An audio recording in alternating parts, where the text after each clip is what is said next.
I'm Zeke, and we're here at the LA Forum for the Summer Block Party. Now I'm going to take you guys inside for a behind-the-scenes look at how the show you watch at home gets made.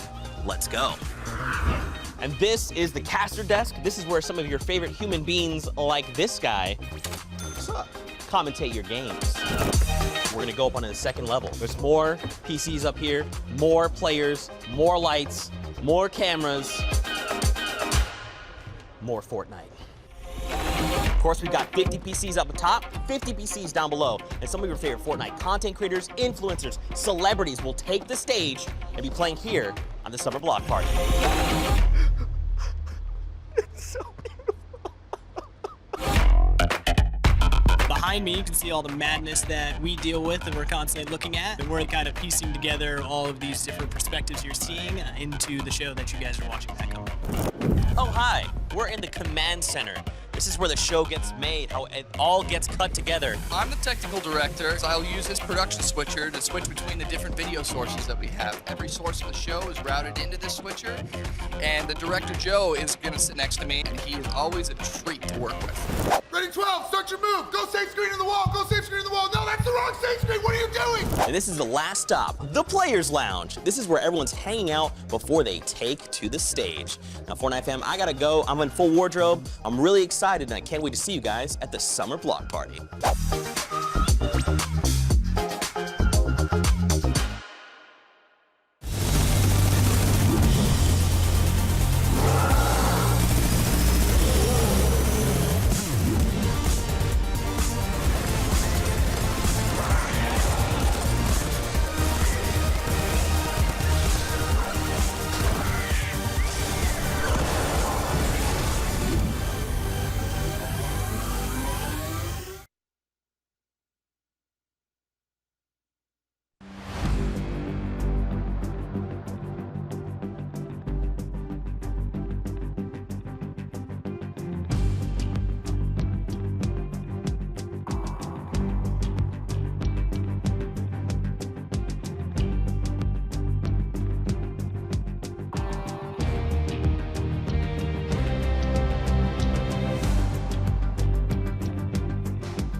Ladies and gentlemen, boys and girls, Jonesies, Bonesies, and everyone in between, welcome to the Fortnite Summer Block Party Day 2 pre-show.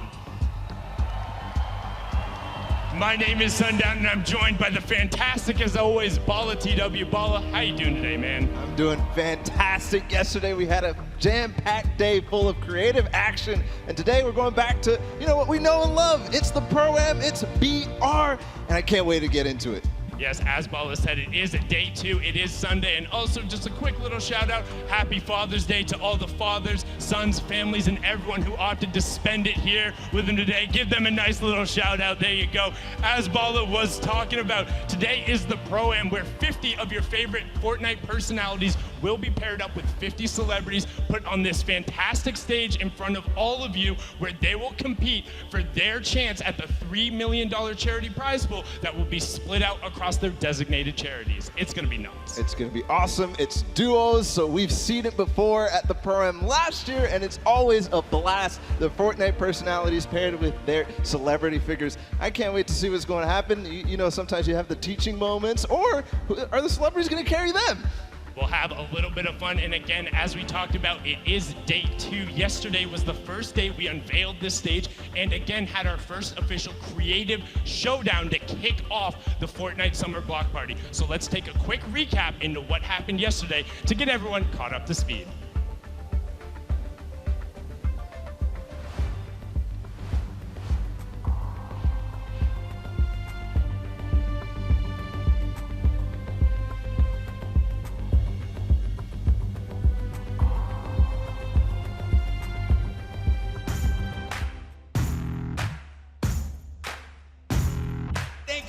Everyone here in the Forum in LA. Ladies and gentlemen, this is the Creative Showdown. How you feeling today? So much has happened in the world of Fortnite, and we're here about to call probably one of the craziest things you're ever going to see. It's a world premiere game mode and map. I know that it's going to be a King of the Hill mode. Forum, make some noise. That's what I'm talking about. Here we go. The first match. Jordan Fisher, He's Curry, sticking the corner. Fruit. They're going to win the game. This is it. And they pick it up.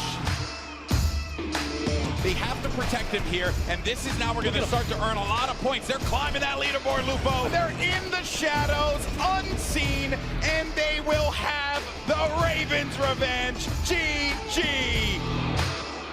2 minutes left on the clock. The Chicken Champions, surely this is going to be a win for them. No! One point! It's 1 point remaining! And the Little Whip Warriors might be able to come back into this with enough time. But there he goes, he jumps right back in, and that is going to do it! GG! Game 3 goes to the Chicken Champions. Every single person to keep in mind, there's a ton of stuff going on here, not just Fortnite. It's just a good time all around, man.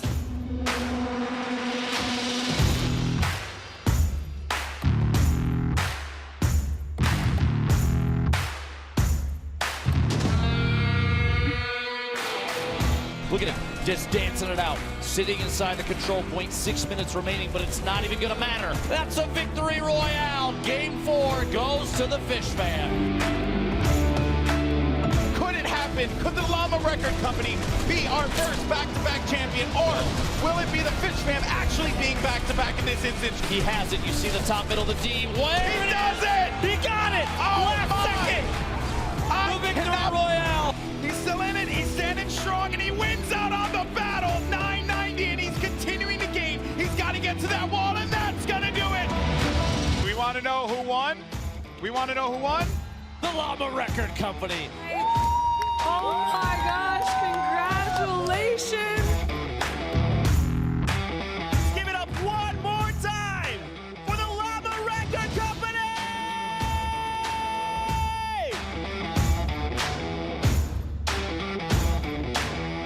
Thank you guys for hanging out with us. We'll see you guys on the battle bus. That was just a little taste of what we saw yesterday, but today is a new day. We're back to Battle Royale action, and now Bala today. It will be duos, 50 pairs going through your favorite celebrities and Fortnite personalities, battling it out on this stage across 4 games. So anything could happen. Yeah, and it's the normal format that we're used to seeing in the duos. They're going to be accruing points game after game and trying to go for that victory royale. So it's all what they're familiar with. It's what they're familiar with, and now the stage is set. It's time to bring out the players and conclude it. Are you guys ready? Okay. That was pretty good, but I'm going to need a little bit better. Are you guys ready to meet the players? There we go. Yeah, there we go. All right, first group walking out right now. We have Pokimane and Martin Doherty. Give it up for them there. Martin Doherty, of course, being the member of Churches. Pokimane having her own show on Amazon. Also, just recently launching her own makeup line as well. And then following them right after, we have Realistic and Xavier Woods. All right, well, maybe they got something in store for us. Maybe they got something in store for us. Looks like we're gonna go next up to Mr. Mueslick and Juju Smith-Schuster of the Pittsburgh Steelers. Give it up for them. I mean, they've been around the Fortnite community forever, Bala. Yeah, Mueslick obviously was at the Pro-Am last year, and he had a bunch of awesome moments, and also that rescue moment that he had trying to actually save somebody who fell off the map. But regardless, the next duo is coming out. It's Loser Fruit and Joel McHale. Joel McHale, obviously the comedian and actor, and Loser Fruit was, part of that Llama record company that won yesterday. They popped off yesterday, but you guys know them, you love them. It's Ninja and Marshawn Lynch. And I mean, they don't really need any introduction. Both absolute titans in the industry right there. They want a little more. Can you guys give it to them? Come on. How excited are you for Ninja and Marshawn Lynch? Look at him come out there, and we actually had an opportunity to catch up with Ninja beforehand. Let's see what he had to say. What's going to be your strategy heading into the Pro-Am? It's a good question, man. We're just going to go drop lazy and hope that there's no one there. Marshawn is, he's ready. He's ready. He's determined. So just don't run into really good players. That's our goal. Any final words to the fans that'll be watching this out there? Have fun, because this is awesome, and it doesn't happen very often, man. Once a year, man, and this event's incredible. So have fun, guys. Well, wise words from him indeed there, Bala. You can see Ninja. It's all about having fun. And what better group to follow it up than Lachlan and Cody Walker? They look like they're having all kinds of fun, Bala. Yeah, absolutely. We know there's tons of Lachlan fans, and he's doing it again. The signature code name Elf disguise is on. And I mean Cody Walker as well, the actor, famously known for, Fast and Furious. So next up, we do have Ewok and Kurt Ben Kurt. Now for you guys, rather than a round of applause, you can give them that. But as well, Ewok and Ken Burkert, put your hands up and just shake them side to side. That is the American Sign Language for applause, so make sure you let her know they're welcome. Kurt Ben Kurt being the NFL quarterback as well. They're excited to be out here. We'll be conversing in the sign language there, but following up just after, you have Jacob and Connor Ball from the British band Vamps. They look excited to be here and fantastically dressed as well, Bala. Yeah, and they're just so happy. You can see them walking up the stage, getting ready for the next one. We do have Dan Cox and Chris Thompson, who is the pro wrestling running back. So I can't wait. I mean, this is going to be great all around. I'm excited. I'm hyped. They're hyped too. And we know you guys are hyped. Let them hear it for Laserbeam and Hannibal Burris. Laserbeam rocking that Durburger onesie. You can tell they're pumped to be here, excited to get it out there. He's saying yeet or get yeeted. Hannibal Burris had a lot to say before this. Let's take a listen in now.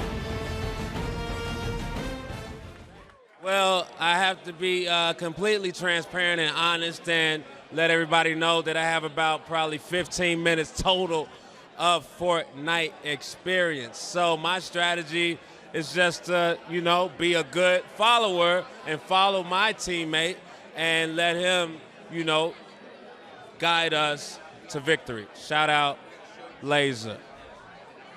Okay, I like that. Is there another duo that you got your eye on? You're like, look, I'm going to shut these guys down. Hey, Marshawn and Ninja is I don't care. Marshawn, you getting squashed, man. Ninja, whatever, dog. Who else want it? Wow, lots of words there for the inexperienced Hannibal Burris. We'll see if him and Laser will have a good time. We know they will, but coming up next, following them, we have Liminix and Taven Bryan coming out right there. Taven, again, being a member of the NFL.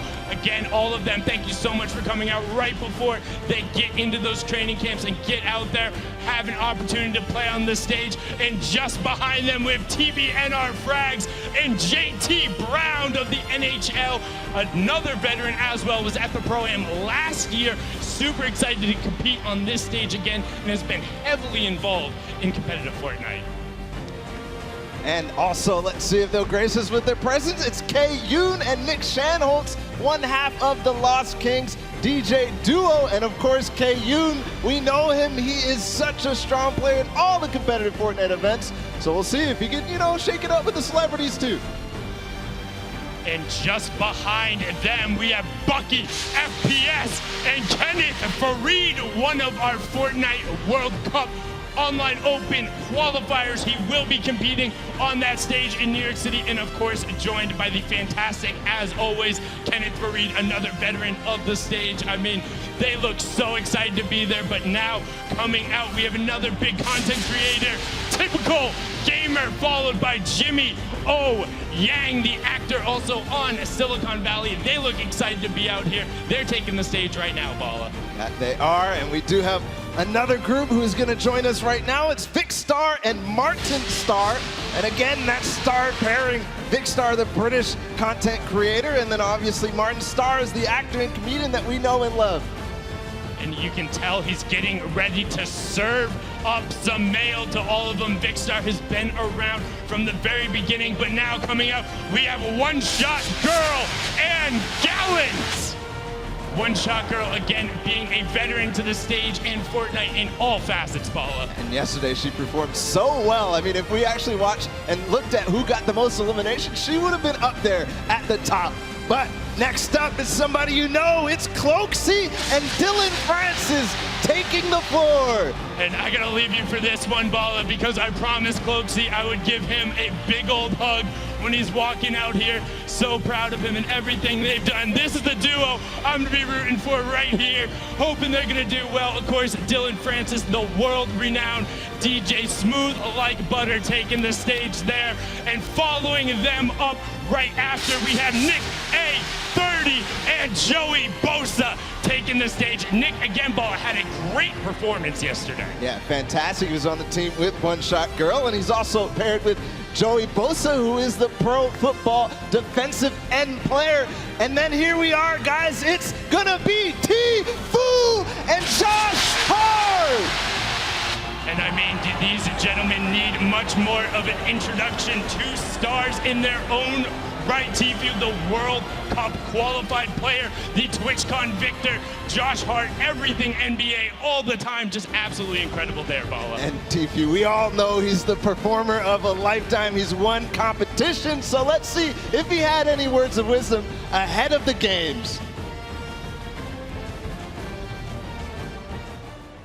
I'm hanging out in the player lounge with T-Fu, the legend himself, of course. All right, T-Fu, I gotta ask, what's the strategy coming into today? You know, basically I'm just gonna look for Cloaksy and Dylan Francis. I'm gonna hunt them down and I'm gonna lay them out. That's the main goal for today. And of course, win it for charity, get the dub, easy dubs. I mean, some wise words coming out from T-Fu. Regardless of if it's for charity, he wants the win. And one other thing, we've heard that a lot of people have been talking some smack on Xavier, said he couldn't clutch up yesterday when he had Aiden Kayun with him. I mean, let's take a listen in and what the competitors' thoughts are on the WWE Champion. June 16th, this Sunday, Xavier Woods, I'm coming for you. Me and you, mano y mano. Yo, listen, Xavier Woods, I know you're stronger than me. I know you're bigger than me, but it doesn't matter, because today, I'm coming for you on the game, and you're going to get laid out, just like everybody else. You better watch out, buddy. Xavier Woods, you may be bigger than me, heavier than me, taller than me, but I'm pretty scrappy. And I'm gonna gonna mess you up. Xavier Woods, this is Tim the Tat Man. I'm coming for you. You may be a little bit stronger than me and my friend Jay, but I think the two of us, you could probably, wombo combo you. So you better watch out, all right? Oh, yeah. Better watch out. You better not find me, Xavier. I got you for 5 minutes. 5 minutes of playtime.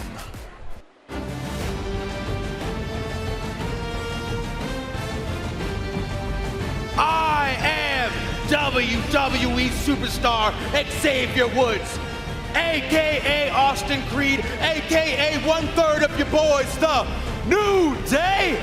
And I proudly present to you my partner, a man who has traveled over 18 million miles to be here from the Netherlands. He is the first Dutch athlete to participate in the Fortnite Pro-Am tournament. I give to you Royalistic! Now, as you fine people here in attendance just saw, every team is talking trash about us, and that is because they know exactly what we know. And that is that we are the best team here in this tournament. I don't care. We don't care whether you're Marshawn Lynch and Ninja. We don't care whether you're Chris Danker and Chris Thompson, because one thing will reign supreme at the end of the night. We will be standing tall as your Fortnite Pro-Am champions. And that is because we are the Unicorn Kings.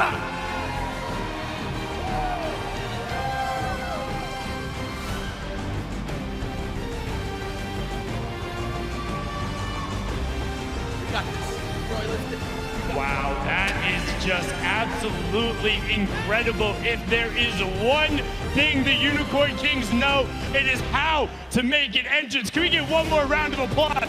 That WWE style entrance from Xavier Woods and Royalistic. They're gonna look to take home that top spot. And I mean, you have to after an entrance like that, but we're not done yet. Let's get rolling into the back half of the teams with FPX Sad and Matt Judon, the football player, as they come out right now to be ball. They look so excited to see here. They got the tender defender leading them out, and I mean, wow. And FPX Sad came all the way from China to play here today in the Pro-Am, so we're excited to see him play. But up next, it's Cypher PK and Reggie Jackson. And Cypher PK, I mean, we know him, we saw him yesterday, we know his educational commentaries, and we see him in the competitions all the time. And I mean, just look at the size of that duo. Definitely the biggest duo on the stage. Cypher might be a little bit taller there as well. Look at going, but Reggie has been on that stage before. And following up, we got True Triz and Murder Beats walking out right now. Absolutely excited. I had a chance to actually talk with True Triz right before this. He was pumped up, ready to go, wants to get out there. And just behind them, we have the long-time competitive shooter veteran, Fear itself, followed by Blake Martinez. And I mean, Bala, they look excited. They do. There they come right through. And you can see Fear itself. I mean, he doesn't have any fear going up against all these people. I mean, there's gonna be 100 of them, but show them guns.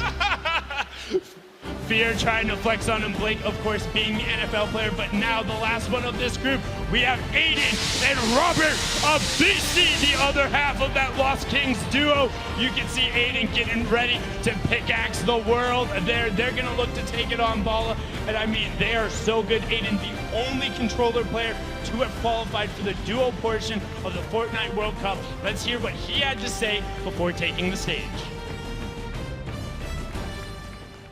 I'm up in the player lounge with Rob and Aiden. All right, guys, what is going to be the strategy heading into the Pro-Am? We're going to be ultra aggro and go after people, put the pressure on. We don't think people have good communications, and we're just going to go after them right from the get-go.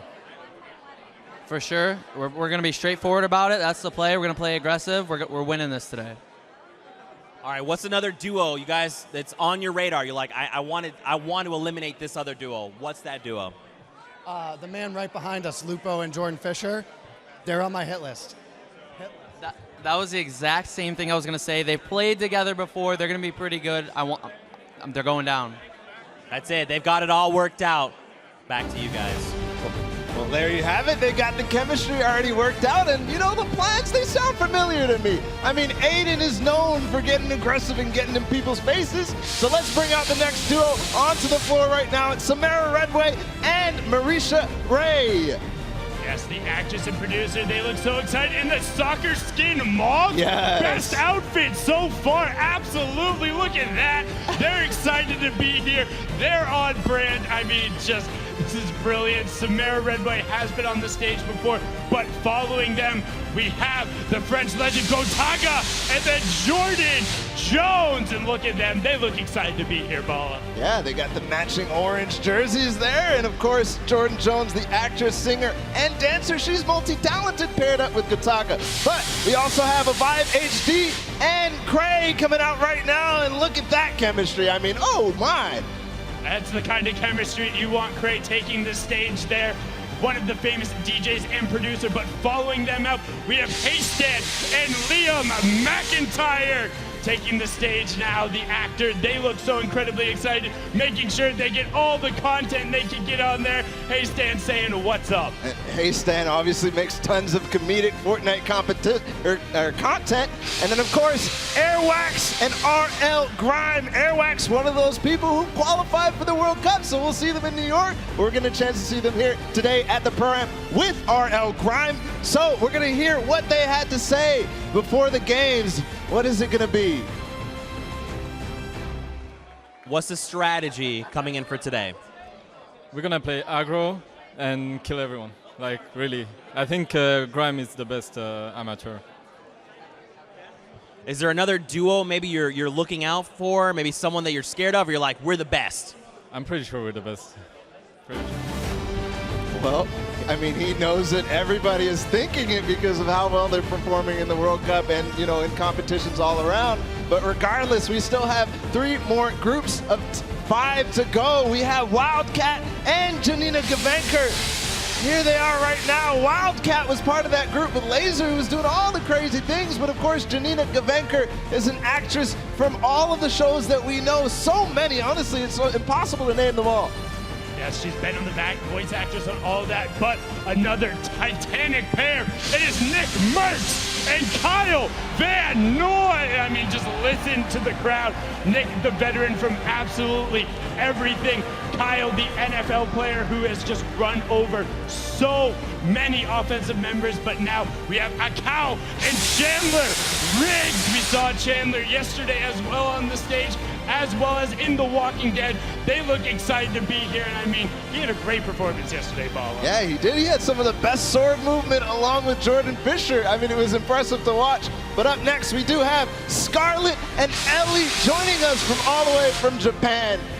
Scarlett's one of those World Cup qualifiers as well, joined by Ellie, the Japanese pop dancer and rapper, and, you know, multi-talented as well. And I mean, just look at the swag on Ellie. He is dressed to the nines, but somebody else who knows a whole lot about that. You got Symphony and Jordan Voight Roberts. Look at the beard, look at the swagger on Symphony. Definitely looked like he showered this morning. Got the hair flip in there. He's excited. Let's hear what he had to say leading into the competition.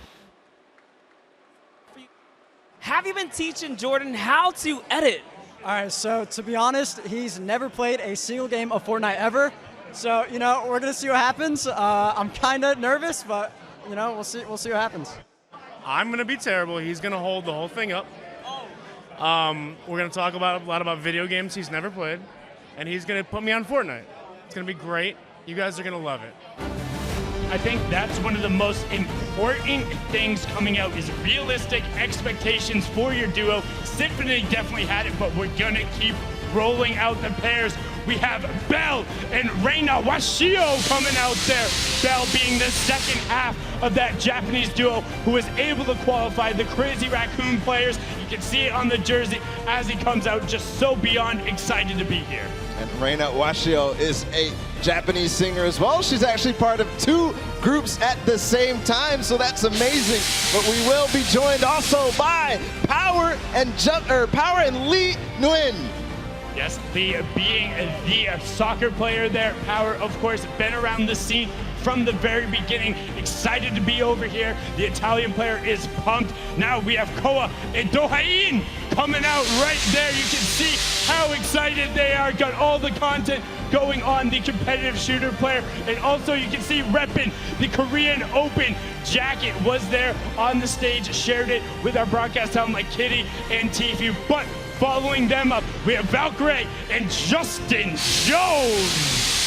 And earlier on, you said Valkyrie was saying she's crafty, she can play with Xavier. I mean, she's going to put it out all on the floor today. And of course, Justin Jones, the American pro football player and defensive tackle. And that's going to be a good pair. I mean, you got to have all of it together. And let's see, though, if Valkyrie did have it together. We heard her words earlier. Let's see what else she has to say. I know you're from California. Do you feel like you got that hometown advantage? Kinda. It's nice because I didn't have to fly into town for this, so I'm not jet lagged or anything. I got to sleep in, just drove over, and yeah, a little bit of advantage. There you guys see, nerves of steel. She is ready to come out there and knock it out. So you're not nervous, are you? Wait, is it obvious? I'm a little bit nervous. I just don't want to insta-die. No insta-dying. Well, that seems like a valiant goal, but I know you got more in the tank. Regardless, we still got a few more duos to welcome to the floor, so let's welcome OCMZ and Mo Kareem.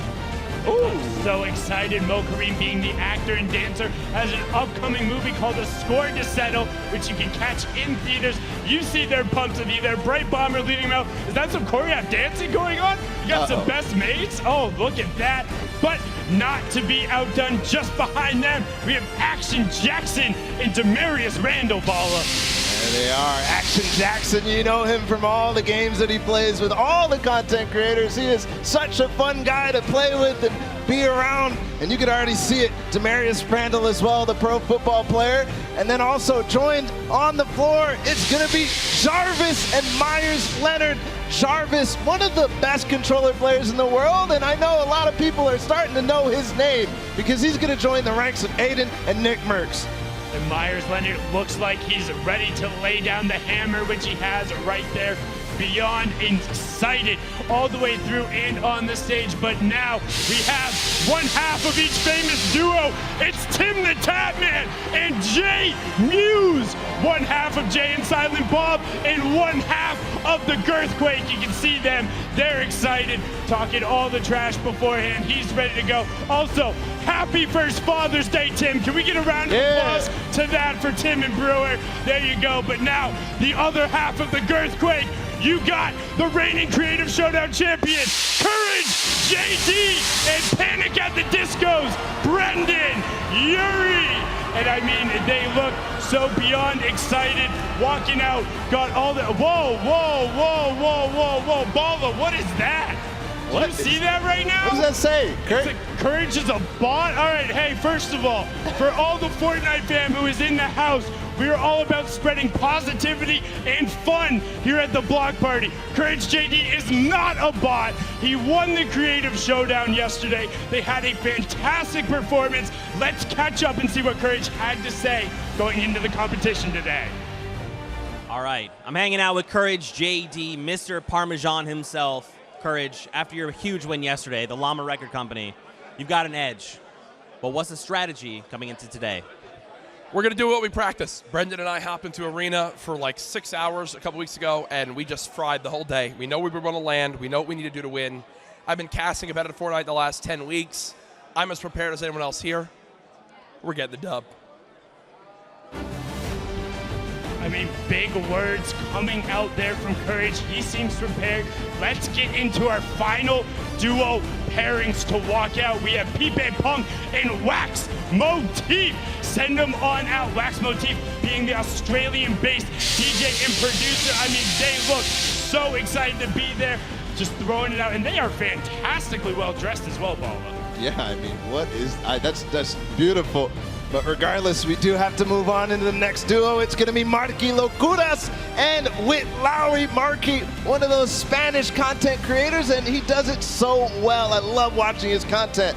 Buena suerte, Marky. And Wit, of course, was here last year as well. No stranger to the Pro-Am stage, but just behind them, you're Patriota and Kyla Drew. You see them coming out there, the actress. And then Patriota had a fantastic performance yesterday during the Creative Showdown. They look great. And also, Kyla, your hair is fantastic. That is great. Whoever does your braids, shout out to them. Very well done. And now, Flakes power in the Brazilian soccer player, Douglas Costa. Flakes power, I mean, we know his content, he's awesome. And then of course the Brazilian soccer player, it's Douglas Costa. We got one more duo to welcome to the floor. It's gonna be Folagor and Bruce Brown. Big round of applause there for the final duo. Bruce Brown, again, being that basketball player in the NBA, trying to take out to the stage, rounding it out. And that is it for the walkout. You have the duos. Let's hear what our final duo had to say before taking the stage. I'm hanging out with Bruce Brown from the Pistons. Bruce Brown, first off, how you feeling, my man? I'm feeling great. I'm coming in. I'm ready to play. I've been practicing, so we'll see what I'm doing tonight. Okay, all right. What's your strategy going into the Pro-Am? See, I'm going to land somewhere real calm first, and then I'm going to go to the action and see what everybody's doing. But I can't land in the field with everybody here. They're too good. Okay. Is there another duo out there that you got your eyes on? You're like, I want to stomp these guys out. Who is it? I'm coming for Reggie Jackson. Be ready, Reggie Jackson. I'm coming for you. Wow. Wow, just straight for it. No hesitation whatsoever. Reggie, you got a target on your back. But again, don't forget, it's Sunday, it's Father's Day. We're at the Fortnite Summer Block Party, and it's all about positivity. Have a positive message. Be here to support each other. People are out here bringing their friends, bringing their family. And you know what? You guys have been great so far. The round of applause for all of the players. But I mean, come on, what are these guys doing over here? I saw the sign earlier. We don't call people, is that, oh, bestfortniteduoever.com? I feel like I've heard somebody plug that before, Paul. Is that a thing? Bestfortniteeverduo.com. Oh my God! Oh my God, it's Jordan Fisher and Benjamin Dr. Lupo. We talked about it before. We can't do math. We can't count. It was 49 duos. The 50th duo will now be walking out and take the stage to round out the rest of the competition. Ladies and gentlemen, boys and girls, can we get a big hand for all 50 of your Pro-Am duos? I mean, they just look so beyond excited. And again, you can check out that website. The shirts they have are raising money for charity. They're out here. That's what it's all about. It's having a good time. And it's about the friendly rivalries that come through. Courage and Jordan were able to take the W home yesterday, but now today they'll be competing against each other, and that's what it's all about. Now, Bala, are there any duos you're keeping your eye on? Yeah, absolutely. I'm looking at Symphony and his duo partner because Symphony has some of the fastest edits, and you know, it's kind of the first time he's going to be on one of these big stages. He's used to staying in his room. He is used to playing there, but you know, I'm really interested to see what happens with the Laser Beam and the Hannibal Buress team. Not in terms of necessarily coming out on top, but what they opt to go for. Laser Beam last year had a lot of fun going with a lot of antics in terms of the matches, and with 4 matches to play, what you go for could be a little ridiculous. Maybe they set up a trick shot, maybe they end up throwing up a building, but right now we're gonna throw it all the way up top to Pookie Face, who has an interview for us. Thank you so much, Sundown. I am up here on the top deck. I have a whole row of duos crowd. Look at who I have right here. It's Laser Beam and Hannibal Buress. How are you guys doing?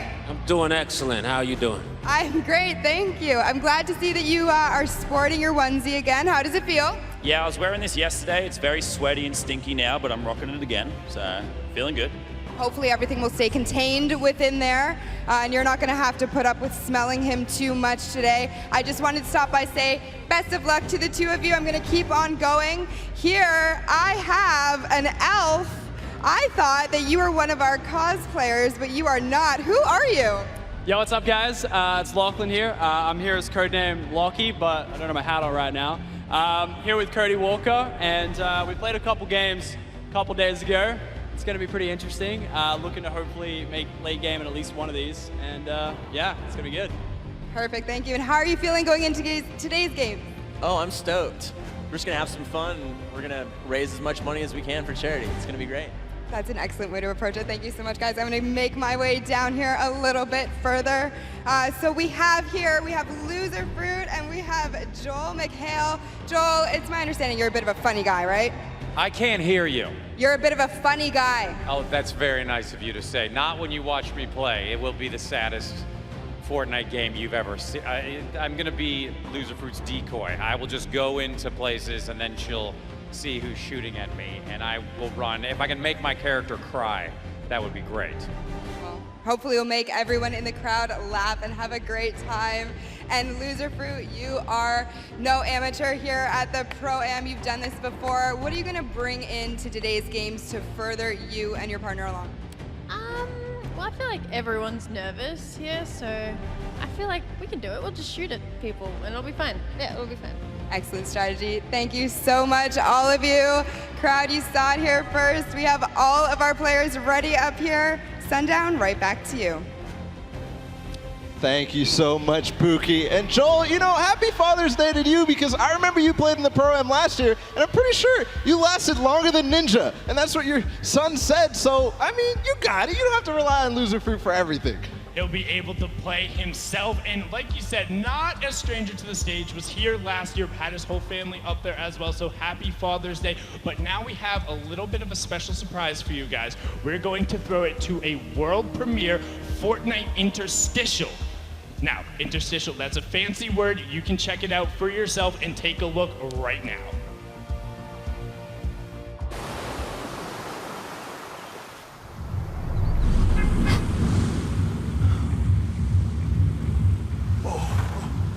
Hey, hey, hey!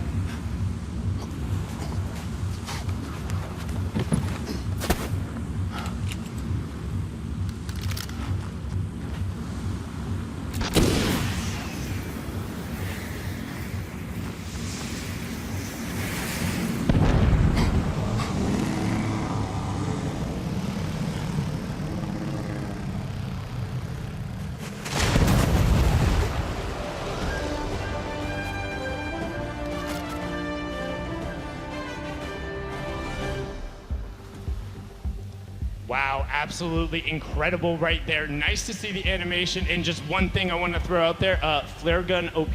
Apparently, it just took down 99 other players in the lobby. If you can take the battle bus out, that's impressive right there, Ball. And I mean, just the animation on that was really cool. I was a fan. I love those little short film type of things where it's a little bit of fun and comedy, and you know, we get to know the characters of the island of Fortnite. Well, that's the thing that kind of struck out to me, because it's the first time you've ever really heard like Jonesy kind of talk or express himself in that instance, and it's just like, oh, you can sense the desperation, and then just the little bit of a shame as he sees it all go. The victory royale pops up, probably the most bittersweet victory royale you could ever possibly go through, when it's all about ending up to be the last person left. A desert island isn't always the situation you want to be in, but somebody who's no stranger to being the last person left is Tfue, who is up top with an interview with Kitty. Kitty, can you hear me all the way up there?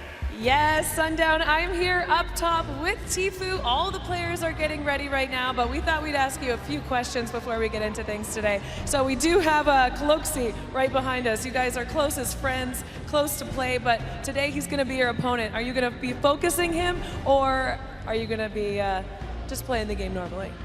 That was strange you brought that up. Yeah, I'm basically just gonna hunt Cloxy and Dylan Francis down the whole time.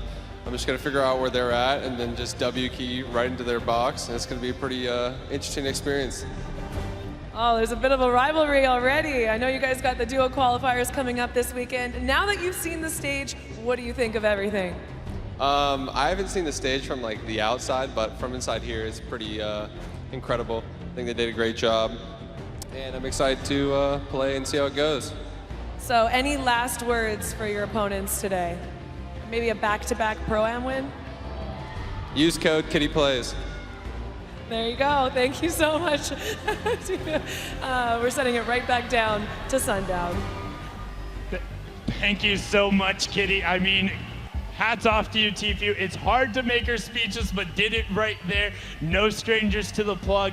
But I mean, you can tell having a little bit of fun there, telling Cloaksy and Dylan, it's like, hey, if I see you guys at all, I am flying and I'm not gonna let you go. You know what, one thing, I wanna ask the crowd right now, who do you think would win in a 1v1? Do you think it'd be Tfue or do you think it'd be Cloaksy? Let me hear it for Cloaksy. Okay, well what about Tfue? You think Tfue would win? Paula, that sounds pretty definitive. That definitely sounds definitive.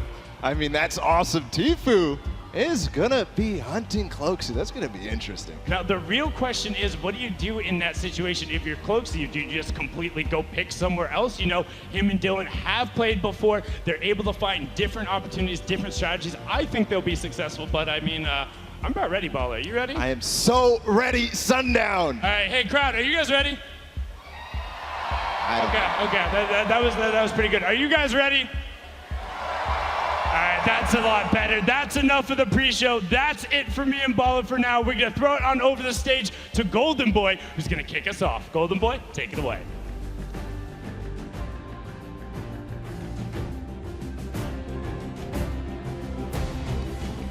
What's going on, LA?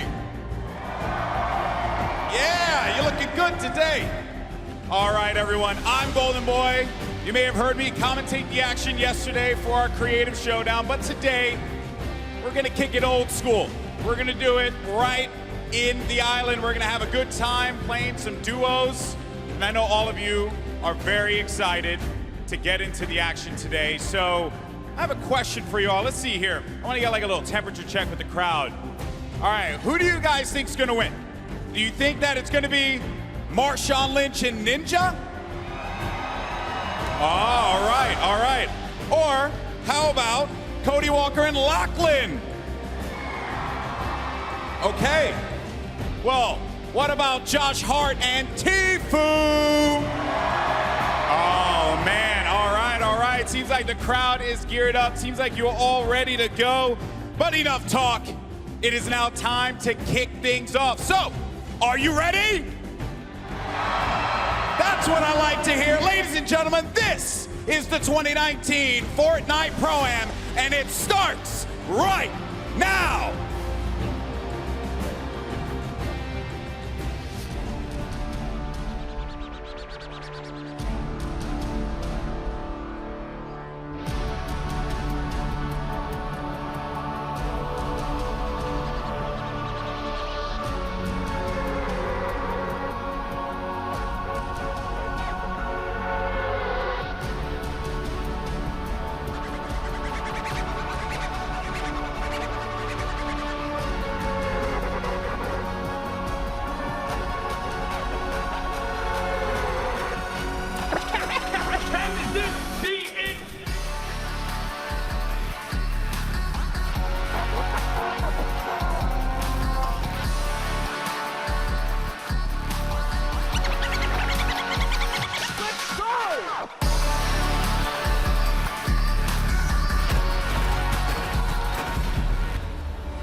Incredible stuff. Once again, huge shout out to our in-house DJ, Mike Realm, for killing it all weekend long.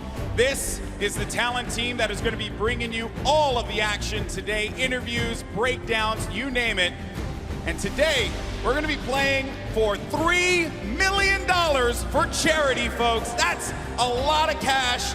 all for a good cause, and it is going to be an incredible time. But there are two people who are noticeably absent. That's right, that's right. Let's send it over to your commentators. It's going to be Zeke and Monster. Take it away, gentlemen. What's up, Fortnite fam? Man, that was so weak, Monster. Should we try again? Try it again. What's up, Fortnite fam? That's what I'm talking about. Welcome back to the Summer Block Party. You got Zeke, you got Monster D-Face here. We're back for the Pro-Am. We're back to Battle Royale. That's right, we are here again with the Pro-Am, and man, I heard a lot of hype for Tfue, but not enough hype for Ewok, because I want her to represent for the ladies out here today. But anyways, let's go ahead and hop into the format so you guys understand how these guys are going to be competing here at the Pro-Am. So, we have placement points, Zeke. That's right, top 15 is going to net you 3 points, and top 10 is 5, top 5 is 7, and then Victory Royale is, of course, those 10 points. And don't forget, guys, every single elimination is a point. We talked about that insane prize pool, $3 million. And what's awesome is that everyone is going to take a little bit of that home. Yeah, so it's not just first place. Yes, you will get a meal for first place, but guys, look at that second, third, fourth, fifth. That is a lot of prizing there that's going to be dished out just across the board. So, you know, honestly, just for coming out, participating, taking time to put into this show today, this tournament, they're all going to be able to contribute to a great cause. That's right. That is split 2 ways, don't forget. So it's really cool. You know, you're going to get to come hang out with your peers, stomp them out. I mean, play for charity. You know, it's going to be a really good time. We've got 4 games lined up. I mean, I feel like, are you guys, like, pretty hyped for this? Like, I don't know. Are you guys? Yes, they are, Zeke. Yes, they are. Now, guys, I was hanging out in the player lounge, okay? And I don't know, you were pretty close. I think you heard. There was a little bit of trash talk happening. There was a whole lot of that. Classic Chicken Parmesan here was trying to go head-to-head with Dr. Lupo. I think you guys just want to take a listen to this. Just listen. Dr. Lupo, your AARP card won't help you here, old man. Guess what? It's Father's Day. I don't care. My gift to you, as the dad that you are, is a Q. Okay, I'm sending you back to the queue, bro. Literally, you stand no chance. Guess what? This isn't a singing and dancing competition, so having Jordan Fisher as a partner isn't going to help you here. When you put 2 average players together, it doesn't beat 1 God-tier player in me. My thickness is so incredible that you shiver when you see me in person. Guess what, Ben? You might be a couple inches taller than me. I'm 6'5", you're 6'7", but today, I'm going to make you look like a little boy on the battlefield. Hop on the battle bus, Dr. Lupo. I know I take up 2 seats because I'm so wide, but I don't even care. You can sit on the floor, boy. Courage JD looks like poorly animated claymation in real life.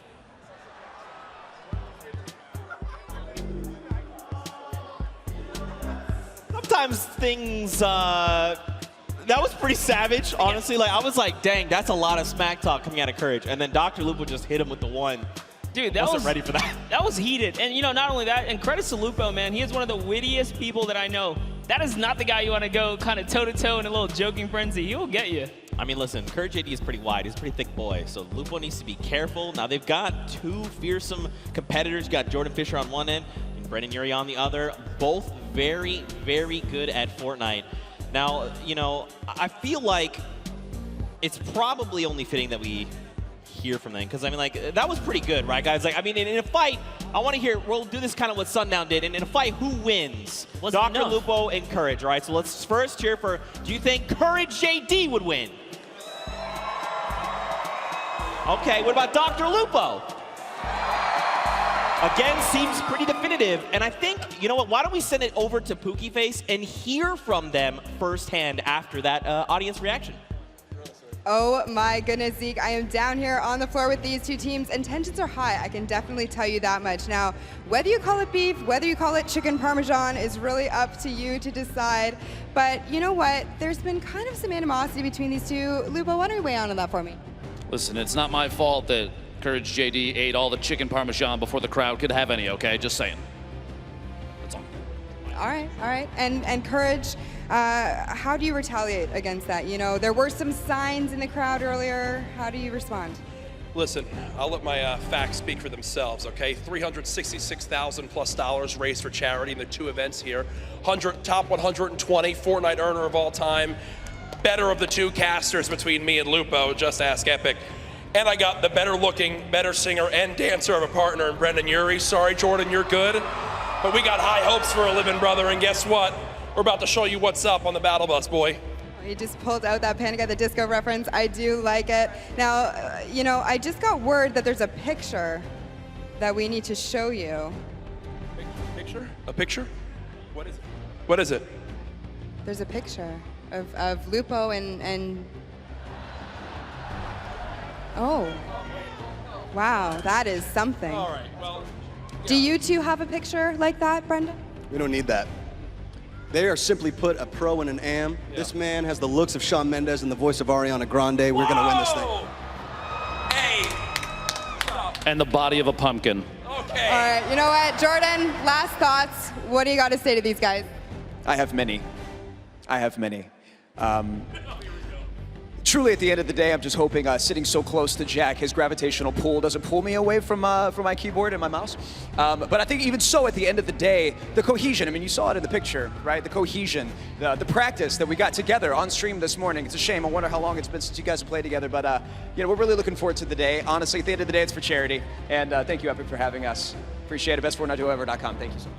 I could not have said it better myself. Thank you boys so much. Hopefully we can get everyone settled down. Zeke, back to you. Oh my gosh. It is just going on here, Zeke. I am absolutely devastated. That has happened to me all too many times. But Fortnite fam, we know what you're here for, and that is Pro-Am games. Are you guys excited for some games? That is what I'm talking about. The players are boarding the battle bus right now when we're about to kick things off.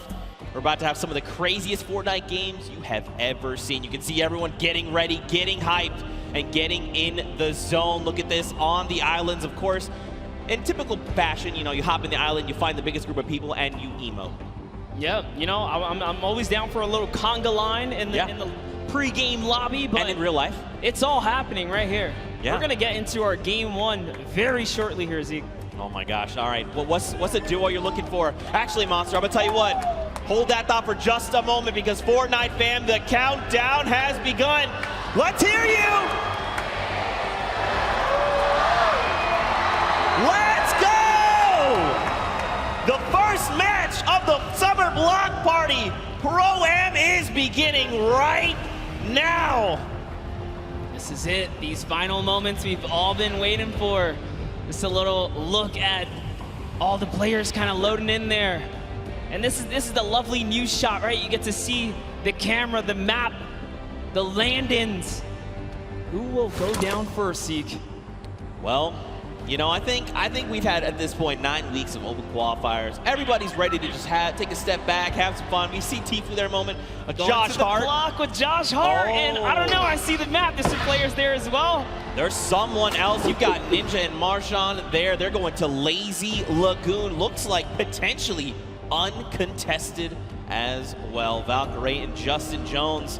Looks like they might be hitting fatal, and there is so many people there. Everyone's touching down here, and most of these points of interest, these views we're seeing, there's players all over the place. We've got eliminations coming in. Cypher BK finds first elimination of the game over onto JT Brown. Nick A30 popping up. Laser beam. Joey Bosa as well. There is eliminations happening left and right. This wouldn't be a Pro-Am if it wasn't some good old action, and this is what we tune in here for, guys, because it is popping off. But first up here, Hannibal's touchdown just outside of the Mega Mall. So as you saw that in that pre-interview, Hannibal has said collectively he's had 15 minutes total of Fortnite time. Yeah, I can totally tell with how he's roaming around the side of the map there. Looked like he lost his duo for a second, but it's okay. Hopping over to Valkyrie here, who's doing a nice job canvassing the outside. Justin Jones sticking nice and close. You don't want to split up here. You will get punished for you know, wandering off on your own, I should say. That's right, and that's pretty good, right? Especially if you haven't had time to build up that chemistry. Just keep your partner close, communicate. That is the key. Look at the loadouts, though. Now, you know what's weird, Monsters? I feel like we've been, you know, the open qualifiers have been hopping in circle 4, 5, and 6 and beyond, and now we're going back to the beginning, back to roots. Love some good old nostalgic early game action, because this is, or these are the, you know, kind of tidal waves that you get here in Fortnite, the low tides, the high tides, and it all comes down to every single interaction. Here's Tfue, guys, already has an elimination. I believe that was over on Cray's partner as well, because we saw her there for just a moment. Yep, and she's hidden somewhere in the block, not making a sound here. This is not the person you want to go against. Oh, man. Take a look at the first storm circle there. On that top right half of the map, looks like Tfue's going to be pretty close there. Doesn't have to go too far. But everyone else, people down by Frosty, Happy Hamlet, even Lucky Landing, they're going to have to start making that move. Over to Action Jackson and Demarius. They've already got an elimination, but Action Jackson is on 16 HP right now. He's in a rough spot, and there's someone pushing with the baller, so he's got to be careful. Left the sidewall open, gets taken down there. Dylan Francis. It's Cloak and Dylan Francis. Look at this. Dylan Francis is playing decoy. He's rolling up in the baller, saying, look at me. I'm Dylan Francis. I'm going to drop some hot tunes on you. And Cloaksy's like, look, pop your head for just one moment. You're going to get popped, and that's exactly what happens. There's more players here. You saw Demarius just underneath as well, and Dylan Francis doesn't quite know what to do. You saw a little tick right there from the storm flip. But you know what? I think they're just going to count as a small victory. This Cloak is just moving around here.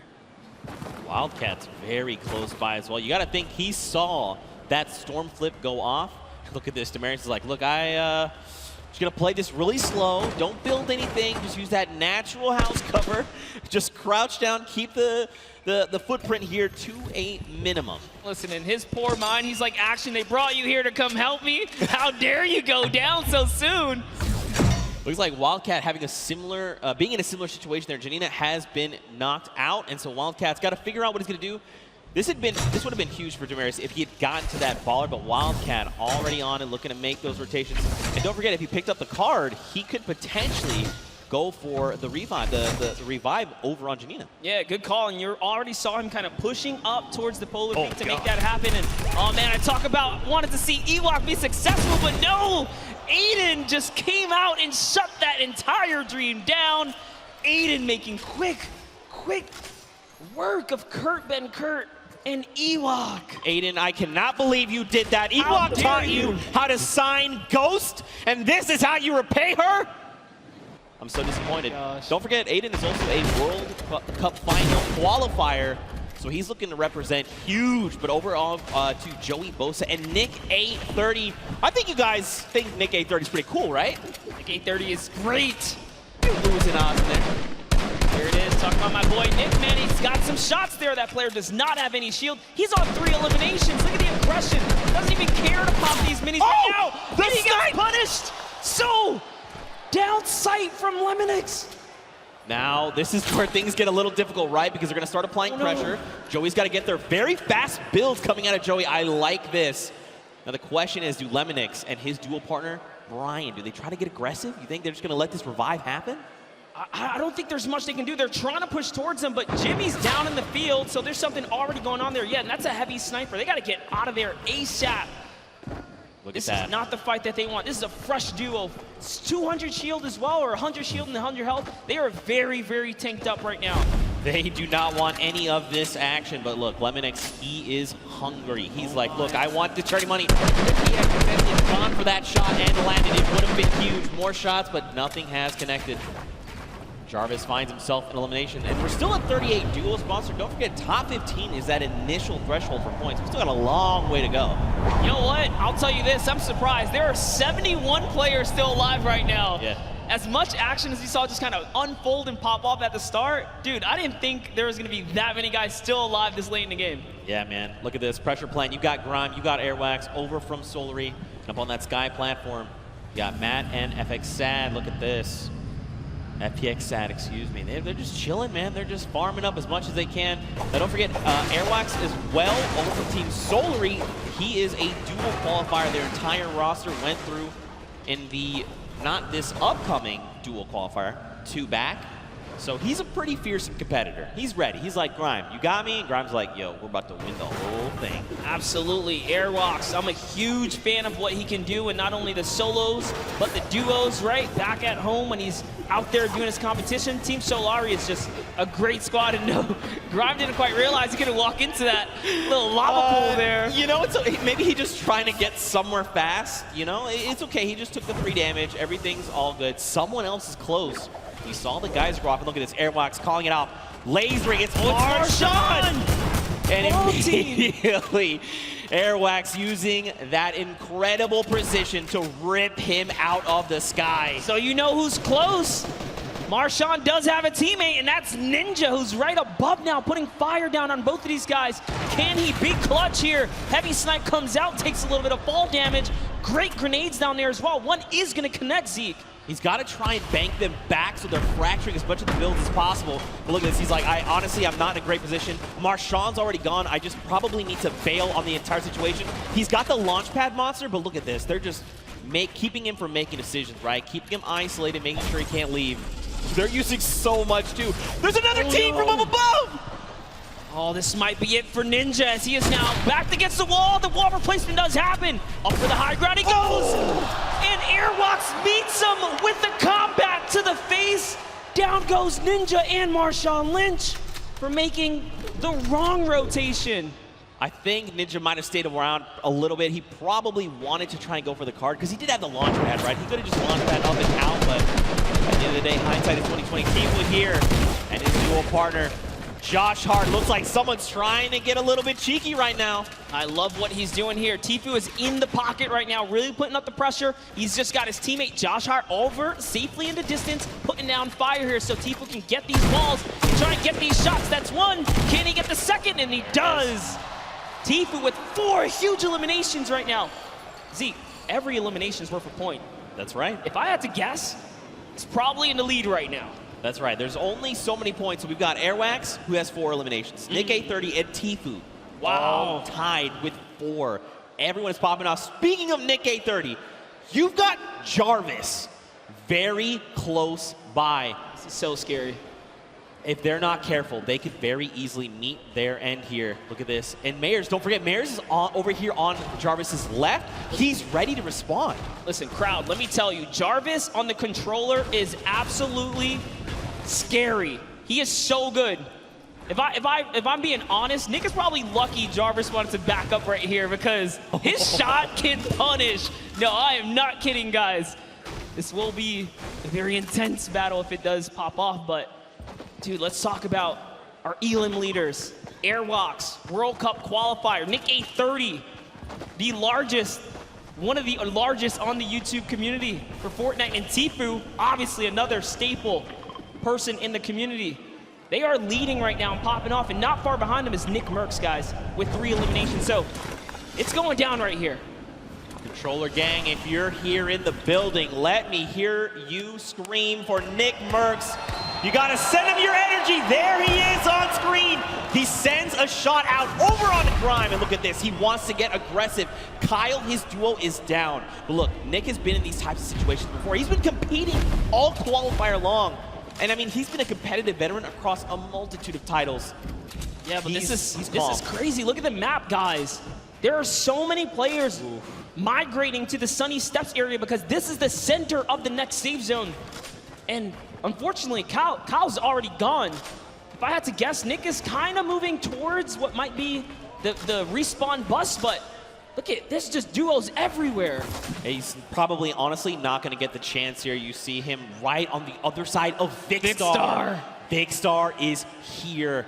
These are 2 titans of the Fortnite community, and I got to know what is going to unfold right now, because keep in mind, Vicstar's, first of all, Martinstar is gone. But look at his HP. He has not topped back off the 75. Nick, though, he's got that massive HP advantage. Vicstar going to try and use the impulses and make something happen. Look at this. Oh, you saw Nick heard it. He's like, yo, there's someone in here. Where are you? I need to shut you down. Vicstar is sitting so still right now. Nick, I'm surprised we can see more of his face. This is really cat and mouse. And Nick is the cat hunting right now. Vicstar's the mouse in the corner. Hidden away in his little tunnel here, but Lucky for him. Nick's just, all right, he's going to keep it calm. He doesn't have a duo. He doesn't know Big Star is by himself, right? Yeah. For all he knows, that could be a fresh duo. So playing it nice and safe here, going for placement points right now. Someone's up above as well, Monster. There is people all the way around Sunny Steps. And the new safe zone is putting us just on top of it. Everyone else on the outside going to start making their way in. Power up on top. Looks like Tabor and Brian there has gone down, but Lemonix's duo is ready to respond and get the revive. Tfue and Josh Hart, they are topping themselves off with the campfire. This is really important, right? You want to make sure when you're going into these next rotations that you have as much resources and HP basically to work with heading into these next fights, because that 1 point of HP could absolutely make the difference. And look at the strat right here. Keeping Josh Hart safe, almost like protect the Prez, because Josh Hart's I like this. Yes, Tfue's on foot. If anyone even looks his way, he's got that heavy sniper. He's gonna punish him. Josh Hart just moving on up, get into that safety zone. He's leaving Tfue behind. Tfue's getting shot up a few times here. I wonder, Didn't make it to the guys. The baller, I was gonna say, he passed by an empty bar. This is huge, okay. They both got ballers. This means that they can be very aggressive with the rotations or extremely safe. They can go and hide if they need to, build enough time. Just remember, top 15 is the first round of placements, and we're halfway there. Yep, Tfue already marking the next zone for his teammate. I love that kind of interaction, just letting him know, hey, this is where we got to get to. And talking about places you want to be, the edge, right? Look at Jarvis here. Jarvis has got 2 eliminations already. He's doing really good. Look at this. Aiden up on top, doing his best impersonation, rebuilding Tilted Towers on top of Sunny Steps. RIP Tilted. But also, like, what's up, Neo Tilted? I'm about it. 31 players currently in this game. 31 duos, excuse me. 54 players. So check out this safe zone, right? You've got a lot of players already inside on Sunny, but there's even more that are coming in right now because this zone is closing. Another 53 seconds, and then we're going to get a smaller zone to work with. You see, and normally we kind of hop in right now and just take you guys straight to the action, but this is how intense it is to even make it to these final moments. Yeah. Interactions. Shift everything. Okay. But we're looking at the Sunny Steps. Cloak and Dylan Francis still alive, and look who's next to them. It's Tfue and Josh Hart. Could we see these two go head to head? I want to see this so bad. Look at this Cloak getting maybe a little bit aggressive, trying to scout out. Dylan doing I like what Dylan's doing. He's watching the other side. He's like, all right, they're out there, you're out there, we've got you. If Cloak aggravates that duo, they have a heavy snipe. The key to open any box. Might be a huge mistake here, but Cloak just peeking around right now. It's so crazy. They don't know how much danger.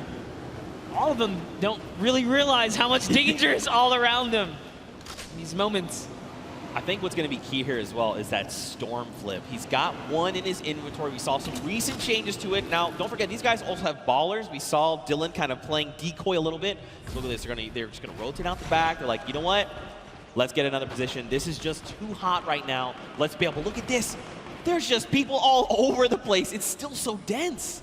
Yep, and this is where everyone puts on the brakes because you don't get any placement for quite some time, right? The way this format works, you have to play nice and slow to make it to these end games. Every elimination is worth a point, but when you're this far into the late game, it's just too risky.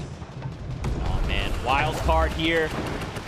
Guys, if you're a fan of Tim the Tan Man, let's hear you right now. Send him your energy, he needs it. That's right, crowd. You see, you can tell he's like, yeah, they're cheering for us. That's right, Tim, we love you. Also, happy Father's Day, quick follow-up there. Now, don't forget, they've got no eliminations, but that's still fine. He's got plenty of time. You want to know what I observed? They are not together. They are not. His teammate is way off on the corner, and they got split up from each other, so that's going to be interesting. RL Grime and Airwalks here. Got to touch base with them down in the player lounge. Grime very just shy. He didn't even want to get on the interview, but Airwalks is all about it. That's what I expect from a World Cup qualifier. Now look at Airwalks leading the push. This is what I love, the pro player saying, follow my lead. Just follow my lead, and bam, yoinks that base right from underneath their feet, and it's his now. He's got some high ground. He did lose his teammate though, unfortunately, but doesn't matter. Grime builds right up. Now they're at 6 eliminations as a team. Man, this is really good. So I like that Airwax is going in first. You know, Airwax is so comfortable in these situations. He's always been competing again, a qualifier going to the finals in New York City. So he's like, I'm completely happy to go in first, right? Yeah. I'm either going to run into their pro or their other player, and then at that point, it's like a 50-50, right? Do I take the shot? Maybe he goes on the defensive and just creates a little nest like he did here for him and Grime.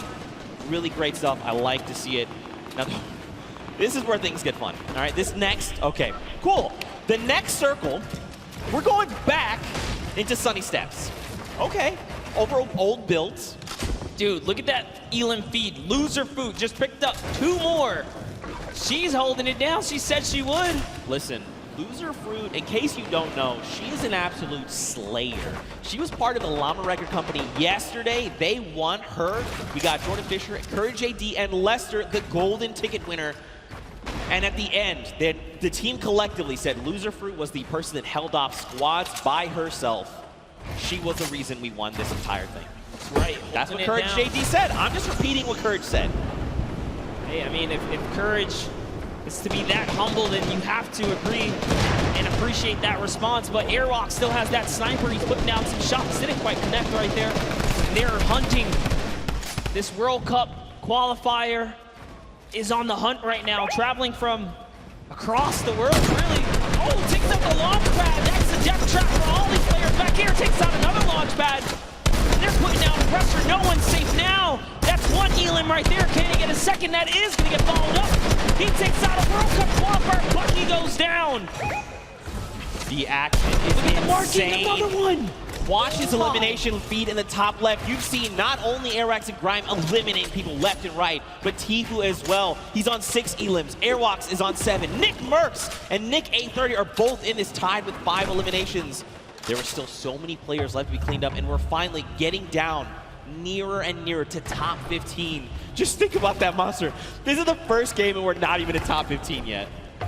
No one's gotten placement, guys. Top 15 duo is gonna get them placement. There are 20 teams remaining in this game. That means there are loads of people that are solo at this point, already lost their teammate, like Gotaga on top, sitting there by himself right now. Airwalks does have another player knocked right by him. Grime is also very weak right now, so they're in a little 2v2 scuffle in that close quarter right there. This is just a nice little aerial view of everything that's going on the edge of the map.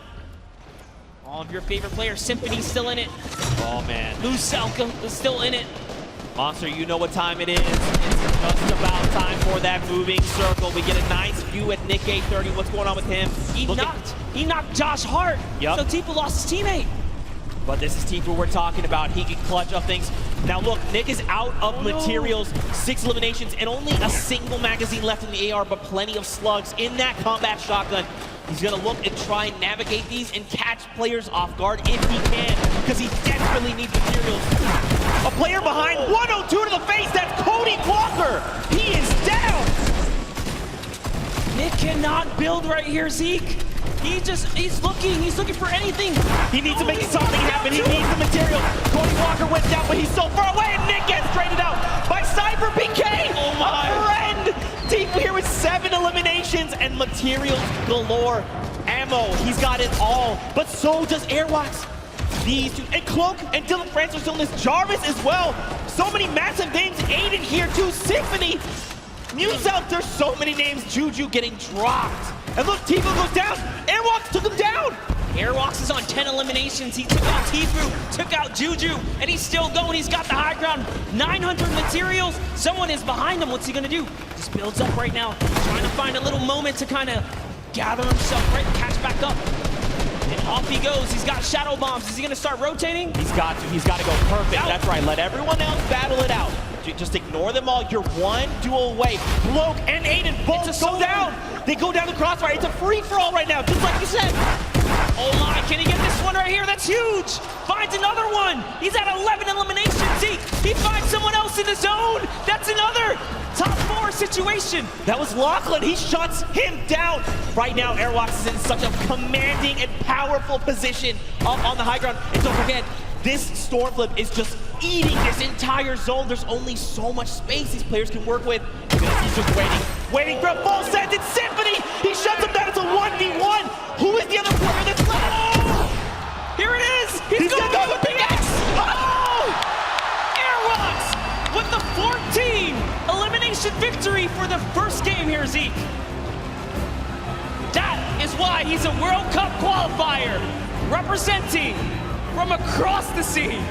Airwax, a 14 elimination victory royale, 24 points, and here are those final moments. Symphony cracks Bell, takes him down, and look, Patriot is just on the other side of the wall. He's got to be careful as to how he's navigating. And look at this, Airwax is already on that power position. He's waiting, he's saying rotate. Don't forget, he waited that half second to make sure Symphony felt confident. And then look at this, it was just about textbook closing up the victory royale. Honestly, I thought he was going to try and land for the pickaxe. Dude, my heart of hearts, I was like, please don't do this person like that. Don't do it. It was so close, man. Nonetheless, what a grand finale that was just for that single game. And let's give some credit to his duo. Let's give some credit because his duo, RL Grime, also had 2 eliminations. That was his 16 elims off of just that alone. Yeah, so don't forget, even though his teammate only had the 2 eliminations, this is a cooperative effort, right? Yes. Grime could have been sending shots in, and it's just Airwax that actually cleans up the elimination. So still though, my goodness, I don't even, first of all, mad props on the dabs, not as good as the micro dab, but still, it's still pretty good. What an incredible first game. That was just the first game of the Pro-Am. This is the Pro-Am, all right? It's going down. I'm losing my voice. That was great. I'm losing my voice. That's what's just gonna happen tomorrow. I'm gonna have no voice. Now you guys in the audience here in the LA Forum, what'd you think of that first game? That's what I'm talking about. What an incredible game there. We saw Tfue, Cloak, Aiden, Dylan Francis, Symphony, these power Nick players. 830 versus Cypher PK. Nick had no mats. That was crazy. Oh my gosh, dude. 3 more games like this. My heart can't take it. I can't. But we're gonna push through. We're gonna push through. What an insane game. Don't forget to use that hashtag Summer Block Party. Send us your favorite moments. Tell us how you're enjoying this crazy event. It's so much fun. Dr. Luba put it best. I believe he's what he said. It comes once a year. Ninja said it best. I'm sorry. Excuse me. Ninja said it best. That was the interview I had with him. I remember. This kind of event only comes around once a year. You really just got to embrace it, soak it all up. And this is what happens when you put competitive players with, you know, some big profile celebs, man. Anything can kind of go down. We saw at the end there, it turned into a good old-fashioned solo, though, too, right? Yeah, for sure. It's like, all right, celebs, you guys hold it down. Wait, it's time to get serious. And it started really punching to the metal right there. I feel like it's always going to be like that because, like, you got to think if you're like someone like Tfue, right? You're like, okay, I've been playing these qualifiers. Like, I have a set competitive way of playing. You're like, I'm going to relax. And you see, like, a guy, like, 1 by 1 a certain way, like, faster than everyone else. You're like, you know, it would be Cloaksy? It would be impressive if we can get a serious duo to just kind of stomp all the way through. So, you know, maybe give a little extra shout out to whoever can pull that one through. Yeah, for sure.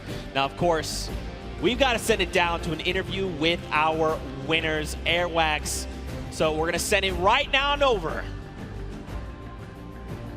Hey Zeke, thank you so much. I am down here with Airwalk and RL Grime, our first winners today out of 4 games. You guys performed exceptionally well. That many eliminations, I don't think any of us thought that we would see it today. Can you walk us through what it was like during that game? It was easy. It was easy. It's simple as that. I don't know if it was 50 pros and 50 amateurs, but I only saw 98 bots. Whoa, we got some fighting words already. Amazing job, though. So, RL Grime, one question. What is it like performing music around the world versus performing here and competing on this stage? Yeah, it's very different. It's nice having a teammate to help you up there. And luckily, my teammate's a beast, so yeah. Yeah, your teammate is a beast. Well, good luck, you two, going forward. I'm really looking forward to see how well you do in the next 3 games. Thank you guys so much. Back to the casters. Thank you. Thank you so much, Kitty Plays. Man, Airwax is putting in so much work there. If Grime as well, these guys are a fearsome competitor. Listen, Grime makes music. He might just have to write himself a little symphony of what went down here today for Airwalks because, man, that guy's he's a person, that's for sure. 98 bots? 90, that's a personality. That's right aggressive. there. All right, that's aggressive way, but don't forget, in the interview we had, I was like, hey, you know, like, is there another duo you look at? And I always do this, like, toss out the, like, are you guys the best? You're like, ha, you're the best. He's like, no, I'm the best. I'm Airwax. And I was like, okay. You won first game with, like, 16 elims as a duo, so, okay, all right, I like to see it. Yeah, and, you know, talk about things you like to see. Let's go ahead and send it down to Sundown, who's got, you know, a little breakdown of some of the things that went down today.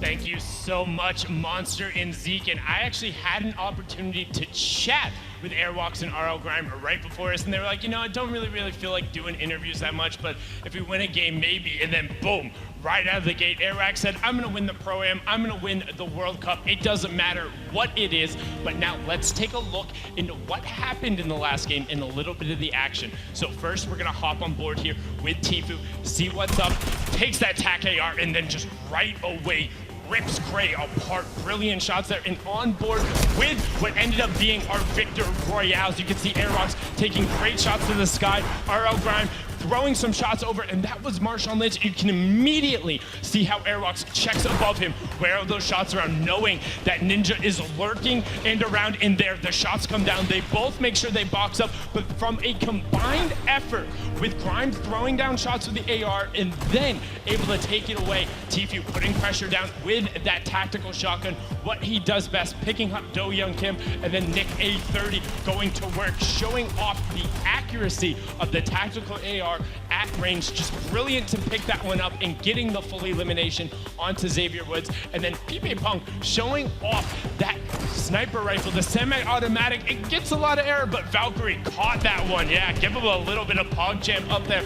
And also, you know, they said Airwalks put in the work, but RL Grime put in the work here, saying, my song for your Adams, well, how about for my builds? Getting a nice little double ramp up, one by one-ing himself out, and then editing down and reset. I see you putting on some work there on the side, but brilliantly done. Game one was fantastic, some great moments, but we're gonna throw it back up to the casters at the desk. Monster and Zeke, take it away, gents. Thank you so much, Sundown. We are back there. Good to see Courage JD looking so good. Dr. Lupa and Jordan Fisher. And don't forget, we've got 3 more games on deck. We're getting ready to head back into the next one. Of course, everyone's reboarding the battle bus. That's the way it works. But really quickly, before we hop into this next game, let's take a peek at the standings. I'm curious to see how things are shaking out for these players. Because Grime and Airwax, I mean, no that surprise. lead. Absolutely no surprise there. Airwax way up at the top. But hey, look at through 2nd through 10th. Cloak and Dylan Francis, Tfue, Josh Hart, Aiden lost, Symphony. Did we expect anything different? Nick A30's up there at 8th place. This is awesome for them. They're still in top 10. This is anyone's ball game. That's right, and it only, you know, this is just the first game. Even if you were eliminated 100th, excuse me, it's not that big a deal. You got 3 more games to show up. You just need a game like this, where you get 26 points, and here we jump to page number 2, more names. Don't forget, everyone's gonna get a little bit of that pie for charity. So many big names, so many more games to hop into. And of course, I cannot wait to get back into the action. So this is a good question. Are you guys ready for game 2? I feel like everyone fell asleep or something. You want to try that again? You want to wake them up again? Is anyone ready for game 2? There we go. That's what we're talking about, Fortnite fam. You saw top 5. You know how insane these next few games are gonna be. Let's hear it one more time for all the players playing in the Pro, and make some noise! And here we go, Monster. 4, 3, 2, 1. The battle bus has launched, and we're coming in over Gus, heading by to Snobby Shores. Almost a perfect cut down the center of the map, and yet again, you get to see all the players' perspectives, see how they're zoned in right now. They want to try and get some of this charity money. They want to be the best among their peers. They want to say we for the Pro-Am champions. Yeah, not only that, you take home a sweet, sweet trophy. Remember, there's only 2. That's right. Well, now, so there's 4 in the world, and Ninja and Marshmallow took last year away. Oh, yeah, they already own those. So, you mean, if you're like Ninja, I'm thinking, I want to try it. I'd like a second gold pickaxe, you know, why? Then I have 2, and then I can kind of dual wield them. So, I hear some people chanting, let's go Ninja. That's what I'm talking about, of course, of course. But here we go. these players are making their descent. Now the question would be, are they going to swap things up? You think they're maybe thinking, I've got, you know, Tfue landing with me, maybe I go somewhere else? You think just stay the course? What do you think? No, absolutely. I think my rule of thumb is if you land in game 1 and you get just taken out, maybe give it another game. But if it doesn't work a second time, man, it is time to get out of there. As Brendan Urie takes out Justin Jones. Wow. And Courage JD shuts down Valkyrie right out of the game. Listen, Xavier Woods as well is down. We just talked about losing in the early game. Nick A30 had so many eliminations last time. This is why. If you land Fatal Fields, he's ready to bring it to you, and it looks like he's got himself a flint knock. And Xavier Woods, man, all that smack talk and even Royalistic are not doing so hot, unfortunately. Well, this is Nick A30 we're talking about. Pretty fearsome. Pretty fearsome here, but over on the other side, Courage JD, Brendan Urie, we saw Courage eliminate Valkyrie. She's been gone. That's it. Back in the lobby, waiting for that next bus.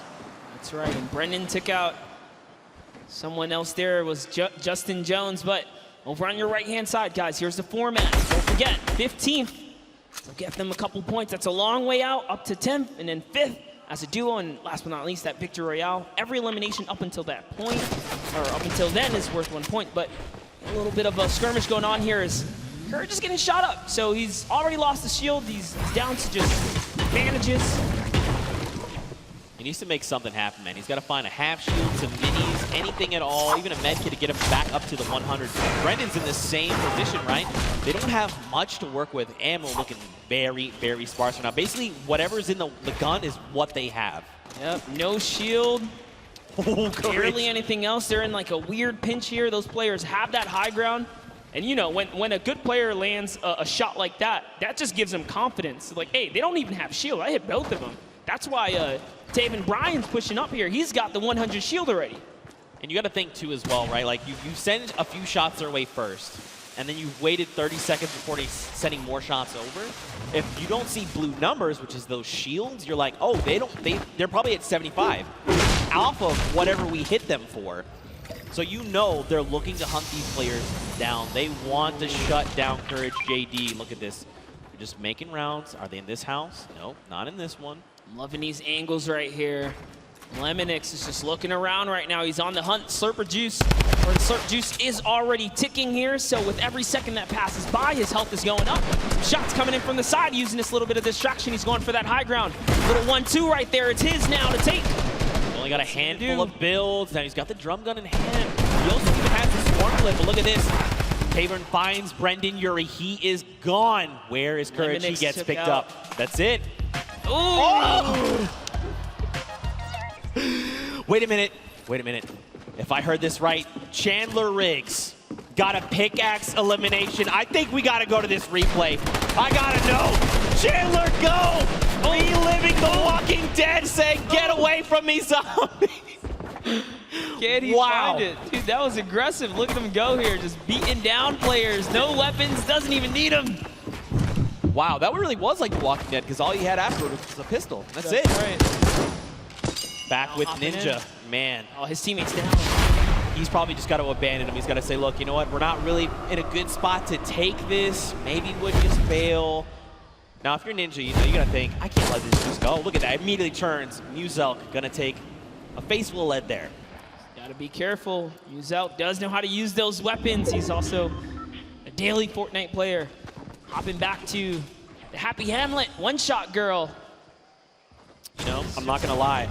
Very happy to see Julie here. This morning she woke up. She was saying, not feeling too hot. But in the end, she went to the doctor, got it all taken care of, and now she's joining us. Very happy to see her here. So, of course, Fortnite fans, if you're tuning in, please just go send some love her way. I know she'd very much appreciate it, but look at this zone right now. You know, these guys are sitting very comfortably in Happy Hamlet. And, you know, there's this play space they've got to work with. Some of it's in the water. Ooh, another very weird zone. Super south zone here. Whenever that happens, it typically leads to more congestion, but hopping in with Jarvis, who's got this high ground. We're at Paradise Palms. Jacob lands in a nice little stinker right there. It's going to flush him out. And he's peeking. He knows where he's at. This is more ticks for Jarvis. That's another 15 health. Sends in a second. Doesn't quite connect that time, but At least he knows, all right, this box has been flushed out here. Gives his teammate a little bit of time to kind of gather together. Myers is just a little too far here from Jarvis, though. That's good. I really like, even if you didn't necessarily get a bunch of damage over, you're just using that to buy yourself a little bit of time, collect yourself, meet back up with your duo, and then reassess the situation. Now, Jacob, he's making a pretty aggressive push here. He knows that Jarvis is up on that hill, and he's trying to just be a little more aggressive. He's trying to find an angle if possible, but he's like, look, we don't need to be fighting head on right now. Let's just keep moving. Let's just make it into safety, and then we'll kind of deal with this threat in a little bit. Yeah, you got to respect it. He's definitely trying to back off right now and see if he can find the prime time opportunity. Maybe bait him in and get a couple shots. That's why he's backing up here, seeing if they can fall for this little bit of a trap to expose themselves, but that's going to kind of diffuse itself. We got back to Cody Walker and Lachlan here. Now, Lachlan, if you were watching the elimination feed, he just picked up Pokimane. She has been eliminated. Lachlan, codename Elf, codename Locky here. He is hungry for. He sees the player running there. A few great shots. They're on very low HP, and there you go. Martin Doherty is picked up as well. And, you know, this is looking like a whole different game. The last one, we were barely at 70+ players alive. You know, it took a little bit of time, but I think we got that first game jitter out the way. This is only Storm Wave 1. Leading into the second zone here, and look at the shots haven't stopped. I mean, Lachlan is disgusting, all right? He's ready. He is honed in, looking for more players. But look at this, man. They are in the storm. Now, they don't have too far to go, but this is just damage you don't want to be taking right now. Oh, and there is a baller there, so see Lachlan running straight for it. He's going to have to dip out on Cody. Sorry, bud. He's like, I'm going to be okay. Just make it into safety. I think, so Cody, I feel like he probably should have transferred the ball over to Cody just because he's got a shield to work with, but I think he's making this aggressive play because he's trying to get ahead of Cody, just make sure there's no one just ahead of them. Because if they make a wrong rotation, they could be cleaned up off of it. Yeah, when it comes down to the storm, definitely is, or begs the question, right? Hey, you got a storm flip, you'll be okay for a little bit if you desperately need it. He does have a med kit as well, so yeah, he's okay here, but hopping over with Matt Judon here, and FBX Sad there in a little bit of a fight. RO Grimes got the high ground, but look who it is. Airwalks taking on 2 players. He doesn't care. He's right in the box here. His teammate's gone down. Airwalks versus Scarlet and Ellie here. Snickers are coming out. Airwalks is chewing it up. Sad actually got the pick there, so this is not looking too good for Airwalks. I think too much smack talk in the previous game. Scarlet does take him out, and now Sad's making a full-on push here. FBX Sad. Here comes the Dynamite. That storm flip just gonna minimize the affected play space, force people into Sad's clutches here. He's looking to find another elimination. He's got himself that slurp, but don't forget that's healing over time. He's gotta just wait it out. Another storm flip coming out. Okay, run for the hills. Don't forget this is 5 damage to your HP. And look at this, they've only got so much room to work with right now. Sad finding himself in a little bit of an awkward position. Look at this, Muzel gets here. He's like, hello, are you fighting? I'd like some of this, please. This is just perfect for Sad here. Now he's just turning everything around at this point. Matt needs to jump in here and help his teammate out. Is he going to be able to do it? Yo, look at Sad with the quick eddy right there, showing why he's here today. Hello, representing. Bye-bye, Muzel. You jumped into the wrong battle, buddy, as he is still holding it down. He's gonna make Muzel very sad after that performance. Come on, guys, you know I had to. Now the question is, what happens next? Juju is by himself. He's sitting in a 1-by-1. Now he doesn't know there's a launch pad. We see the launch pad, don't tell him. We got Ellie and Scarlet over there, and Sad is now just thinking, okay, I definitely know there was a duo I was fighting. Muzel tried to get cheeky and tried to go toe-to-toe with us. Mistakes. Oh no. Jordan Fisher has been eliminated there in the top left in your elimination feed. This could spell disaster. Koa definitely someone to be afraid of, traveling all the way from South Korea to be here today, but Scarlet and Ellie, man, just, you gotta respect Sad. He pushed off 4 players in that situation. Matt Judon, unfortunately, just wasn't doing or contributing too much in those final moments, so he really was up there just kind of putting it all down. Took out Muzel, but get Ellie here. Scarlet, they're out. This slipstream is going to be so helpful as he zooms by another fight. He's like, all right, time to start dolphining. This is what we call when you're in the slipstream. You just kind of come out and then kind of go back in and launch up and then come back down. Now over to Ninja. Oh my goodness, look at this. Marshawn yet again has been down. So Ninja's got to make something happen. Hopefully he picked up the card because there is a respawn van here in Lucky Landing, but look, there's even more players. Ooh, Ninja and Bucky. Oh, Bucky's Lupo is here. Tifu is right around the corner. And Dr. Lupo's right above that as well, but Ninja trying to take on Bucky. No, this is the wrong player to fight. Bucky's already qualified for the... Oh, he tried. It doesn't even matter. Kenneth and Bucky pushed right on through. This is why he's going to the World Cup, guys. And that's going to be their first elimination. You can see, too, when Bucky picked up the elimination there with Kenneth, there was big smiles. They're like, that's Ninja. You know that's a confidence booster. Yes, I got to meet Bucky's mother and Bucky. We did a little bit of a interview earlier today, and she said she's his biggest supporter. She almost said, I believe word for word, said, I fangirl for my son, and that's her biggest supporter, but that's so awesome. That's the kind of support you love to see in the Fortnite community, but you know, hop around here. I'm curious. What's our boy Dr. Lupo doing? Let's take a moment to see. So remember, Jordan Fisher got picked up. There he is, giving the finger gun. I like it. Loadout's looking pretty good. He's got that single shadow bomb if he's got to try and make himself to safety. So if I'm Dr. Lupo, I'm thinking, all right, what do I need to do here to get placements first, right? Let's at least make it into that top 15 first. Then I'll look to pick up elims. You know, people are not going to really be paying attention to a single player if he's playing it right, playing it slow, playing it a little bit sneaky. But I mean, there's still quite a number of big names left in the lobby. Aiden, Lemix, Patriota, Nick A30, Cloak, KU, Lachlan, Bruce Brown, just to name a few, Nick Merckx as well. That's right, and don't forget, guys, if you see something you like, make sure you guys use that hashtag SummerBlockParty and hit us up on social media, guys. We love to see the clips and those interactions. I'll be sharing everything that comes my way. But we saw some players hiding. It was Scarlet who's in the field, and looks like they turn Cloak now. They're sending off some fire shots here. Jacob sending in the dynamite. Nice little window play here. He's got that right camera peek. Is he going to be able to find a little opportunity? There's one. Well, just kind of putting in some pressure. Their team was ready. They heard. You know, if you're playing Fortnite for any extended period of time, you know what that distinct dynamite sounds like. 70 over onto that player, though. That was a blue number. So the question is, how much shield do they have left? Were they on 100? Were they less?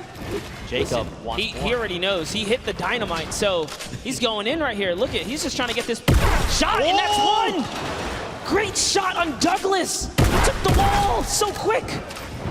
And now look at this. Someone else trying to build above him, and Jacob is saying, look, there's someone trying to aggress. Got to build. Got to make sure we can get around him, but do it in a good way to make sure we get this next rotation safe. And look at this. Jacob's like, look, we got to start making our way over. Come on, make your way over to me. The power, though. He's in a tough spot right now. Yeah, but I love it. They just counted it out as a huge victory for them, right? You know what? We got the elim. Just got to back out of here now. Bye-bye to your teammate. Get some fresh loot. And they're off. They're going to get the next zone. And Flake, man, if he gets too aggressive, you got to understand, this guy already took good care of your teammate. Oh, that's what happens. Jacob says, he didn't forget about you, buddy. Thanks for coming this way, and takes him right out the game. So while Connor's sitting here like, all right, you know, we should probably make this rotation, his duo partner's like, I've been watching this guy. All right, yeah, no, he's like, listen, like, yeah, we'll make the rotation, sure. Ewok here, check it out. Over with Kurt. Just waiting, biding. They've got a launch pad when they need to bail. Looks like Kurt also had that RPG in hand. Look at the loadout coming in right now. Ooh, I like it, I like it. And they're in the current safe zone, feeling pretty good. And I love this right here. Ewok rocking that Falcon jersey to represent her teammate, Ben Kurt, who's on the Falcons. That's pretty cool right there. A little bit of extra love right there. You can see she's throwing out a couple pings right here, trying to communicate with her duo. Looking for an opportunity here. I like that Ewok is pre-editing things. She's waiting. She's not confirming it. She's saying, if we need to bail, I've got the editing ready. Here we go. Launch pad comes out. That's the kind of things, those little things are going to help you level up your gameplay when you're playing Fortnite. And now here we go. Ewok looking to get aggressive. I mean, look, we know Ewok is insane. She's about to show you guys why. Someone's letting out some shots. Her teammate is split up. What's she going to do? She's got to back him up here. Look at the thought process there as well. We know shots are coming in, and instead of her trying to figure out where the player's going, she's trying to reinforce their move, making sure this is as stable as possible. You hear explosions. She's going to pass over some half shields here, some of the minis, excuse me. And now this is where things, and what's good too, is they're in the next safe zone. There's, oh gosh, Nick A30 is here. Oh, it's Nick who's bothering them over in the box.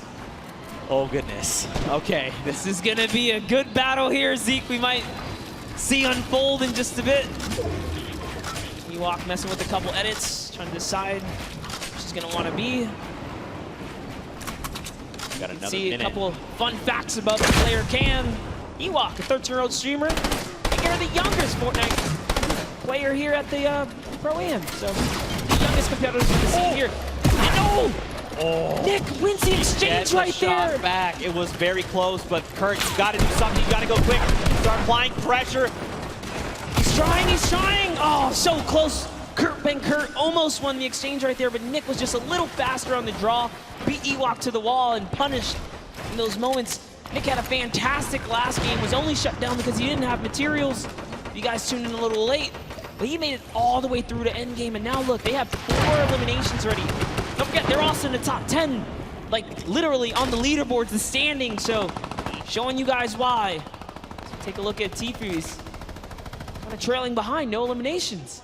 If you've been watching the Open Qualifiers, you know this is classic Tfu. He's got an abundance of material, sitting on a nice little perch with a bird's eye view, waiting for enemies to make a mistake. He is so good at capitalizing on any little error that enemy players make. If they make a wrong edit, if they make a wrong build, a wrong rotation, he is always in the right place, in the right mindset to take advantage of that. Josh Hart and him are going to begin their rotations there.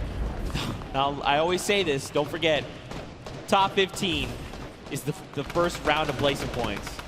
We need another 7 duels to fall before those points come out. Jordan Jones and Gotaga going to be picked up there in the elimination feed. And look at this next half in, half out, man.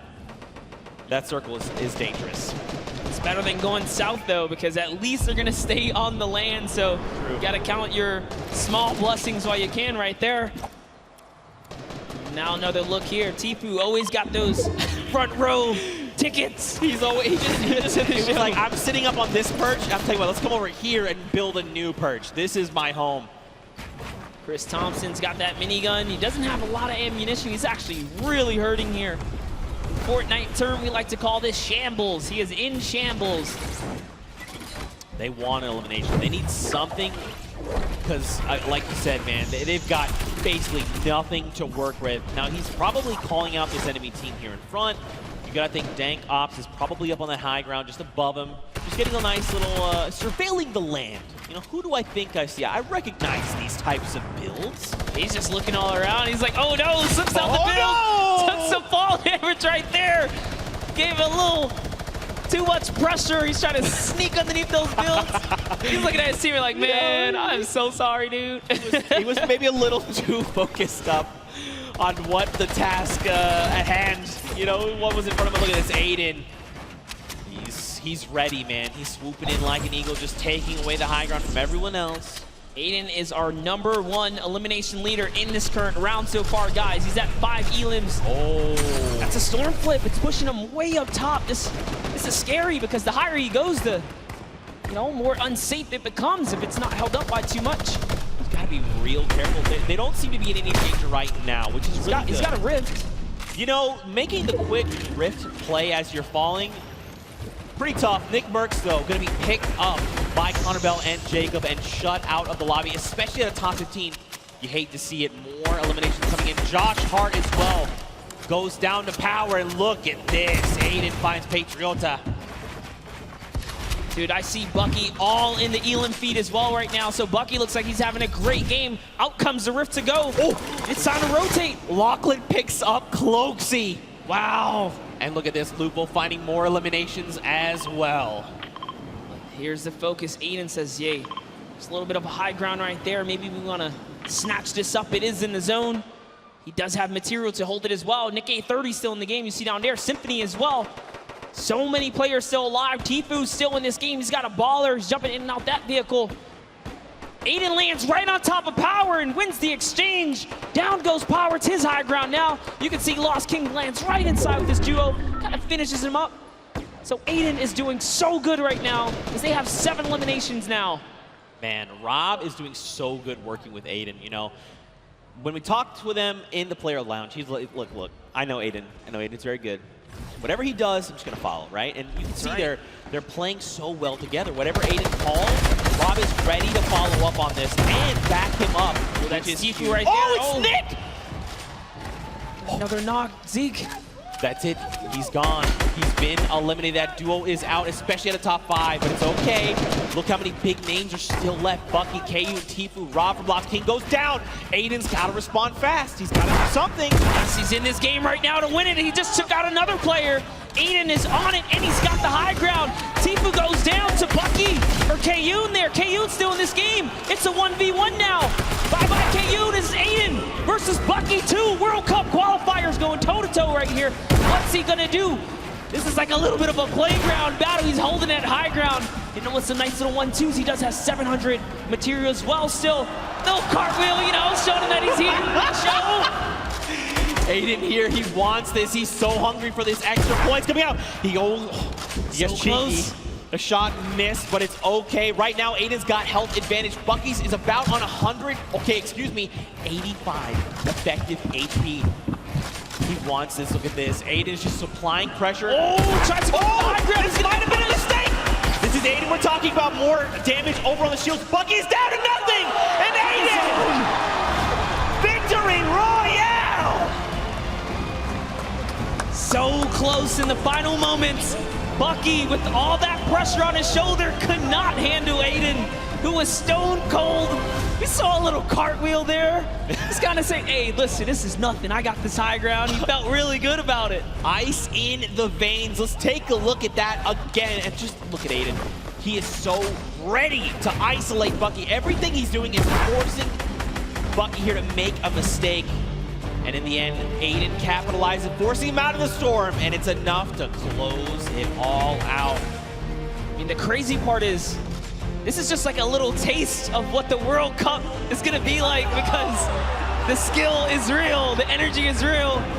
Loving the crowd reactions right now. That was a fantastic little ending right there, and Aiden takes the game.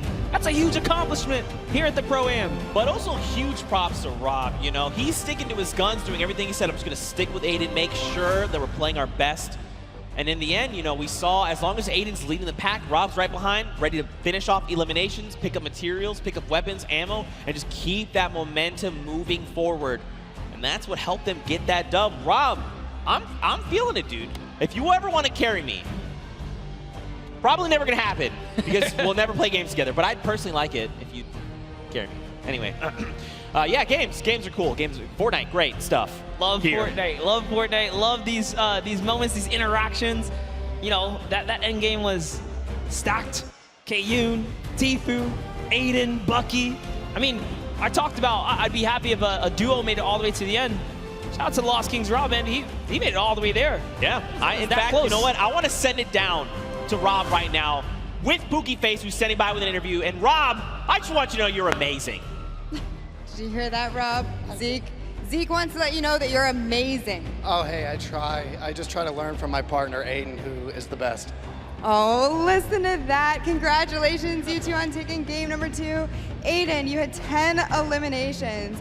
High ground warrior there right at the end. You love to see it. How does it feel to be in the stadium playing with all of these fans here? Oh, it's the most amazing feeling ever, being around all these content creators and, you know, celebrities, and the crowd is amazing. Let's go! I'm so happy to be here. This is like such a great moment with this. Oh, I love this. We love having you as always. Now, going into the next game, I know earlier we kind of talked about you were just going to follow Aiden around and do what he said. Is that going to continue to be your strategy? Yeah, I think anything he says, I'm just going to do it. It worked the first time, worked the second time, so I'm going to keep following his orders. Well, if it's not broke, don't fix it, right? And finally, you know, this is a lot of money on the line for charity today. Aiden, tell me about the charity you're going to be donating towards if you win. My charity is the Wounded Warriors. Shout out to my grandpa and my dad. They're vets, so I love the vets. You know, you can never go wrong with that. I agree. Well, thank you guys so much. Good luck in your next game. Zeke, Monster, back to you. Rob's sitting here talking like he's following orders. He is absolutely wrong. Rob, it's not following orders. You're just cooperating with your duo. I know you're secretly the mastermind, Rob. I'm on to you. I see you. We saw it at the Creative Showdown. The best teams kept quiet when it came down to exposing strats. So, you know, give them a little kind of, nah, man, I ain't doing nothing. I'm just following Aiden. Yeah, I'm just following Aiden. You know, Aiden's been the one getting elimination. You got to think if, like, I'm Rob. I'm like, they're at 99. Hey, Aiden, there's someone wounded over there. Yeah. Great Elam. Aiden. Of course, we're just kidding. Aiden is phenomenal. That's why he is qualified for the World Cup Finals coming up. But, man, what a powerful duo. If they have a repeat performance like that, I'm going to be losing my voice. Actually, it's already happening slowly. I hope no one can hear it. I'm embarrassed about it. You got to hold it down, Zeke. Contain it, because there's so much going on.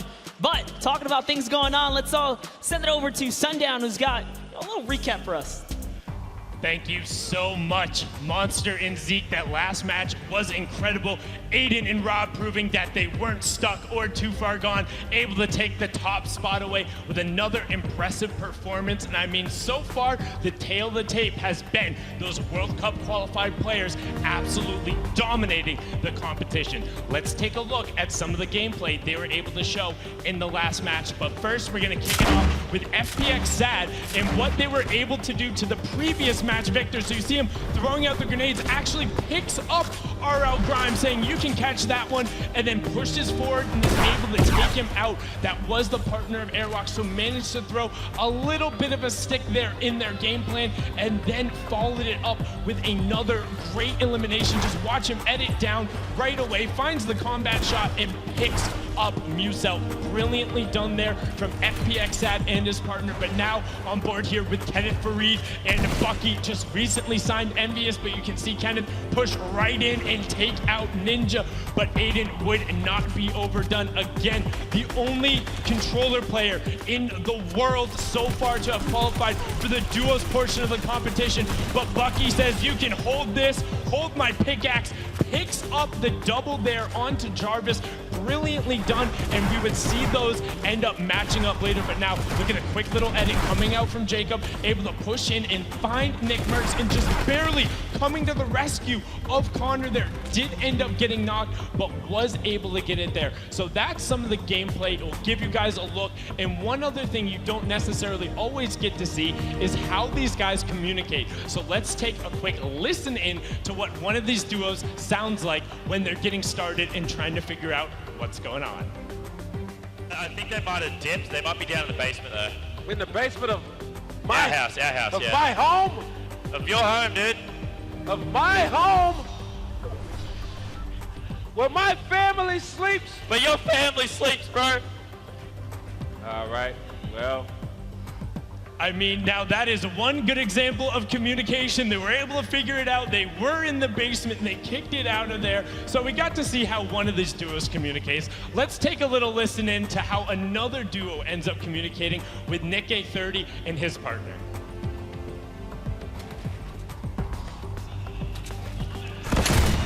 Oh, he just RPG'd me. Be careful. They're gonna start pressuring.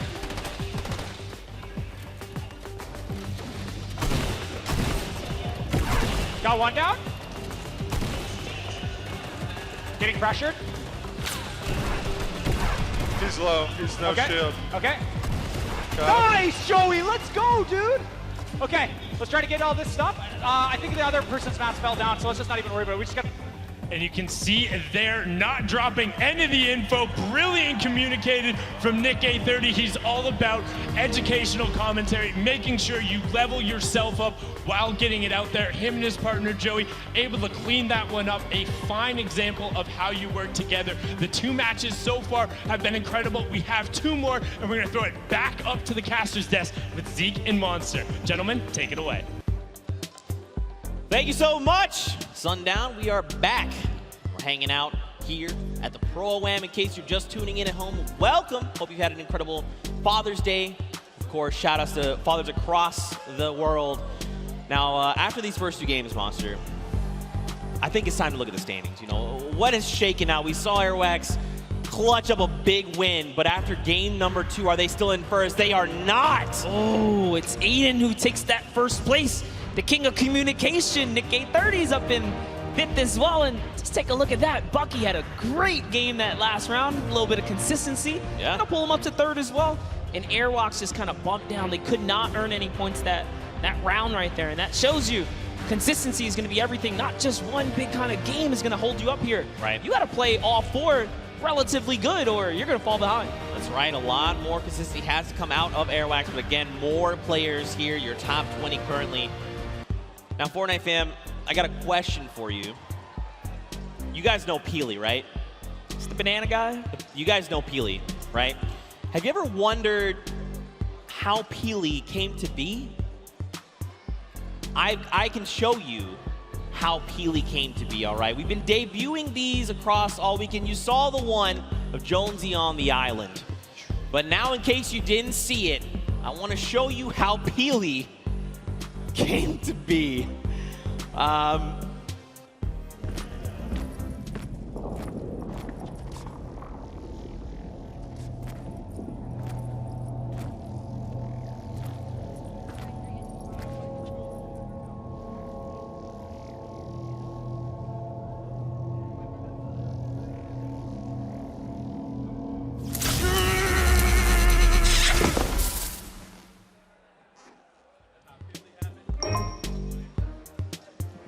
Those are cute. I love it.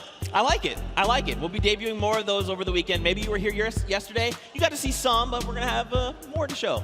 But of course, Fortnite fam, after those 2 games, they were pretty heated games. I think we need to go to a break, all right, a little short break. But stick around because our house DJ, Mike Realm, is going to be spinning. So Mike Realm, take us out.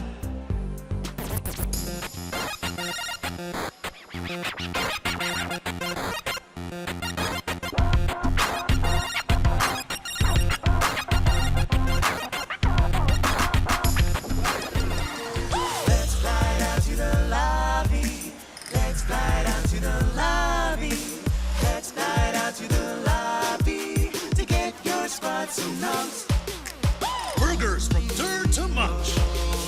Tacos Royale with brunch. Red juices and tasty treat for Lil Whip, Peely, and Pizza Pete. Let's glide out to the lobby to get your swats and nums.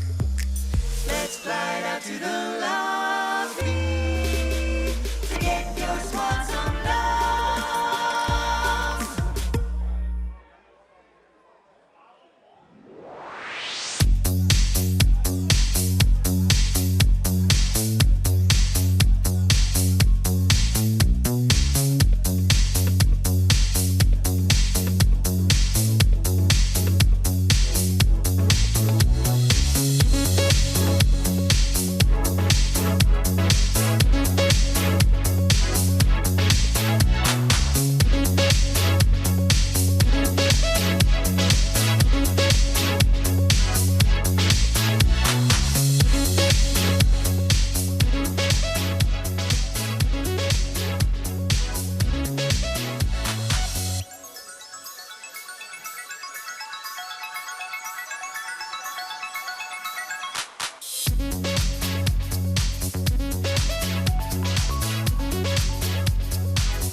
The behemoth threat looms from beyond the horizon. To stand against it, each of us, master and recruit alike, will choose our own path. Whatever it is you seek, every hunt offers the chance to earn glory, trophies, or at least a battle scar.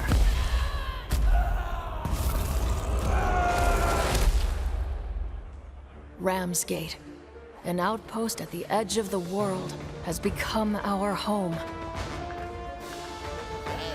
And as long as we draw breath, it will not fall.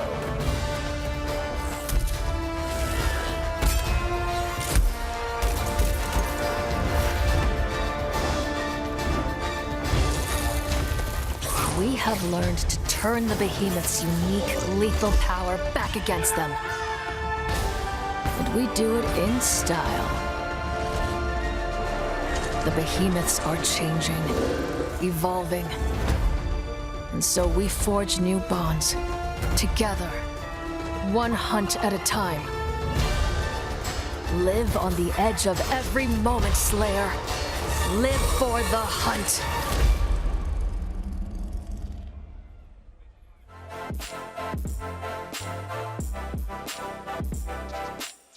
Hey guys, Monster D-Face here, down to the player lounge, and I'm joined with Pokimane. All right, what's up, Fortnite fan? We're hanging out with Wildcat. How you feeling, W? Are you excited?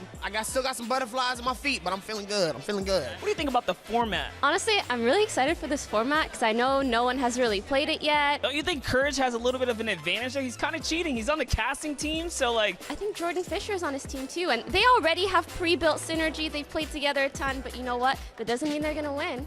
Any strategies going into this? Take first place. Run it home. Yeah, creative mode is like right up my alley. I've been doing stuff like that in different games for the past few years, so I'm looking forward to it. I think I'm going to do really well. What's your favorite emote? Gotta be Billy Bounce. That or Knee Slapper. Both are really good. I cannot do either, though. Yeah, I can do like that one. Boom, there it is. Now, last year, the Pro-Am, you got to hang out with Logic on stage. We need to talk about that.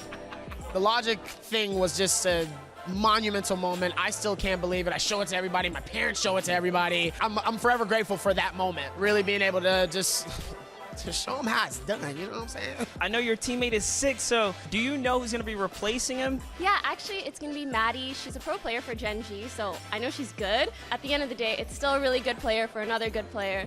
So, yeah. Any fighting words for the enemy teams? They ain't ready for it. They ain't ready for the shine and this flash and they flash lights. They ain't ready for it. They ain't ready. Guys, I'm blind. I'm going to send it back your way. Thank you so much, Tabir. Oh, God.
Huge shout out to Mike Realm, our in-house DJ, for spinning all weekend long for the summer block party. And for all these people in the venue who just got themselves a nice boogie down supply drop. You gotta love it. Welcome back, everybody, to the Fortnite Pro-Am.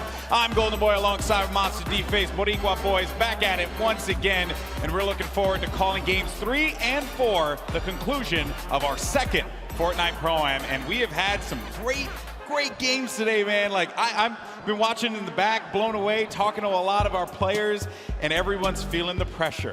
And that is exactly what I wanted out of this one. I wanted people to get sweaty on that stage. Sweaty like me, because this is my first crowd I'm, casting for. But let's jump into the standings, guys, and take a look at you know, where our competitors are standing here, Golden. Aiden is going to be sitting at the top with one of the members of Lost Kings. They'll have 1 victory royale, 16 eliminations, and 31 points total. Airwalks and RL Grime off of that stunning game 1 will sit at 2nd place. Perhaps they can climb and take the top spot yet again. You also see likes of Tifu and Josh Hart, Symphony, as well as Jordan Lachlan with Cody Walker. Then as we go further down low, you start to see some players not out of it quite yet. We still have 2 games remaining, and I'm looking forward to seeing what some of our top players, I should say, are going to be cooking up for us here. A lot of strategy talk, a lot of discussion regarding what they're going to do going into game 3. But ladies and gentlemen, the forum, are you ready for game 3? Oh, no, we got to do that again. Ladies and gentlemen, are you ready? Yeah, that's what I like to hear. Everyone's geared up. They're loaded into the island. The countdown is going to begin. And Monster, I have to say, there are some threats out there on the island. Who are some of the players that you want to see dominate in game 3? Yeah, I've already talked up Ewok at the start, so I'm going to let her kind of chill for a second. But let's start to talk about Bucky FPS and Kenneth Fareed, who are standing in 3rd place right now. But Golden Boy, we're loading into the game right now. Here we go. That's right, folks. Game 3 underway. Let's see who's going to come out on top with that coveted victory royale. And there you see all of our players starting to populate on screen. And, you know, this has been such a fun event. Been talking to a lot of people here, asking them who they want to win. And, you know, a lot of people have told me they want Ninja, Marshawn Lynch to win. And I get it. I totally get it. But there are some quality players also that are out there that a lot of folks may not know about, just like, you know, mentioned Airwalks from Europe. This guy is so good, so talented. And a huge shout out to RL Grime, his teammate, because he knows how to throw down on some Fortnite, Monster. Yeah, you'd be surprised. And like I said, I was talking to him in the player lounge. RL Grime was so shy. He was like, nah, dude, I don't want to do this interview. But, you know, Airwalk stepped up to the plate. To see them come out here and start slinging down, that is actually one of the best things. You know, you least expect it. I had a conversation actually with Vic Star and Martin Star earlier about some of their more creative strategies, if you will. Fortunately for them, they got caught by a boombo that hit both of them. And when I say boombo, I mean literally one shot on a boombo actually took both of them out in, I believe it was game 2. They're trying to get a little crafty with it, play the outside game, and I say that literally because their strategy, from what they told me, has been to build up as much materials as they possibly can and then build around the edge of the island to wherever the circle is going to be. It's not the, you know, it's not the best strategy. Definitely not there, Golden. You know, so, at least they have a plan. At least they have a plan. Put this into context. They want to get materials, and then like cliff dive off the side, like hanging off the side of the map. That is correct, sir. Oh boy. It is not. Look, I was talking to them. I did not have the heart to tell them that it was a bad idea. I felt like they have to just make their own bed and sleep in it, you know? But we're going to glance past that because Cloak actually went right for that baller, but ends up getting punished for it immediately. He's getting tagged up. You're going to have to Shadow Bomb out of there, and he's going to be down to 56 HP. We'll have that blue burst SMG. It's not the best weapon to have there, along with that gray heavy AR. Finds a player in front of him, able to do some damage, but Cloak is going to be out of the game yet again, and that is going to become as courtesy, actually, from Marky Locaras. Yep, valiant effort there, but off to the dusty divot we go. TB and our frags still in this game right here. Kind of showing up. He's here for that early game. Take a look at the feed. Fear itself was taken out here. JT Brown and frags. I'm impressed with JT Brown. You want to know why? Because I've been competing for a very long time, my friend. And JT Brown showed up repping a jersey. I love that. When you're out there playing with a jersey, you know it's game time. You know you're serious, and you're out there to win. That's what it's all about. That is right indeed, but oh no, Dr. Lupo and Jordan Fisher here already have taken out Hannibal. They're hunting for Jarvis. We saw Jarvis. This is his landing spot. He likes Paradise Palms. He's been ran out of here. Rent was due, he didn't have it. He just pushed out of Dodge. Jarvis is going up here. Oh, it's actually Myers who's his teammate there. So Jarvis and Myers are still here.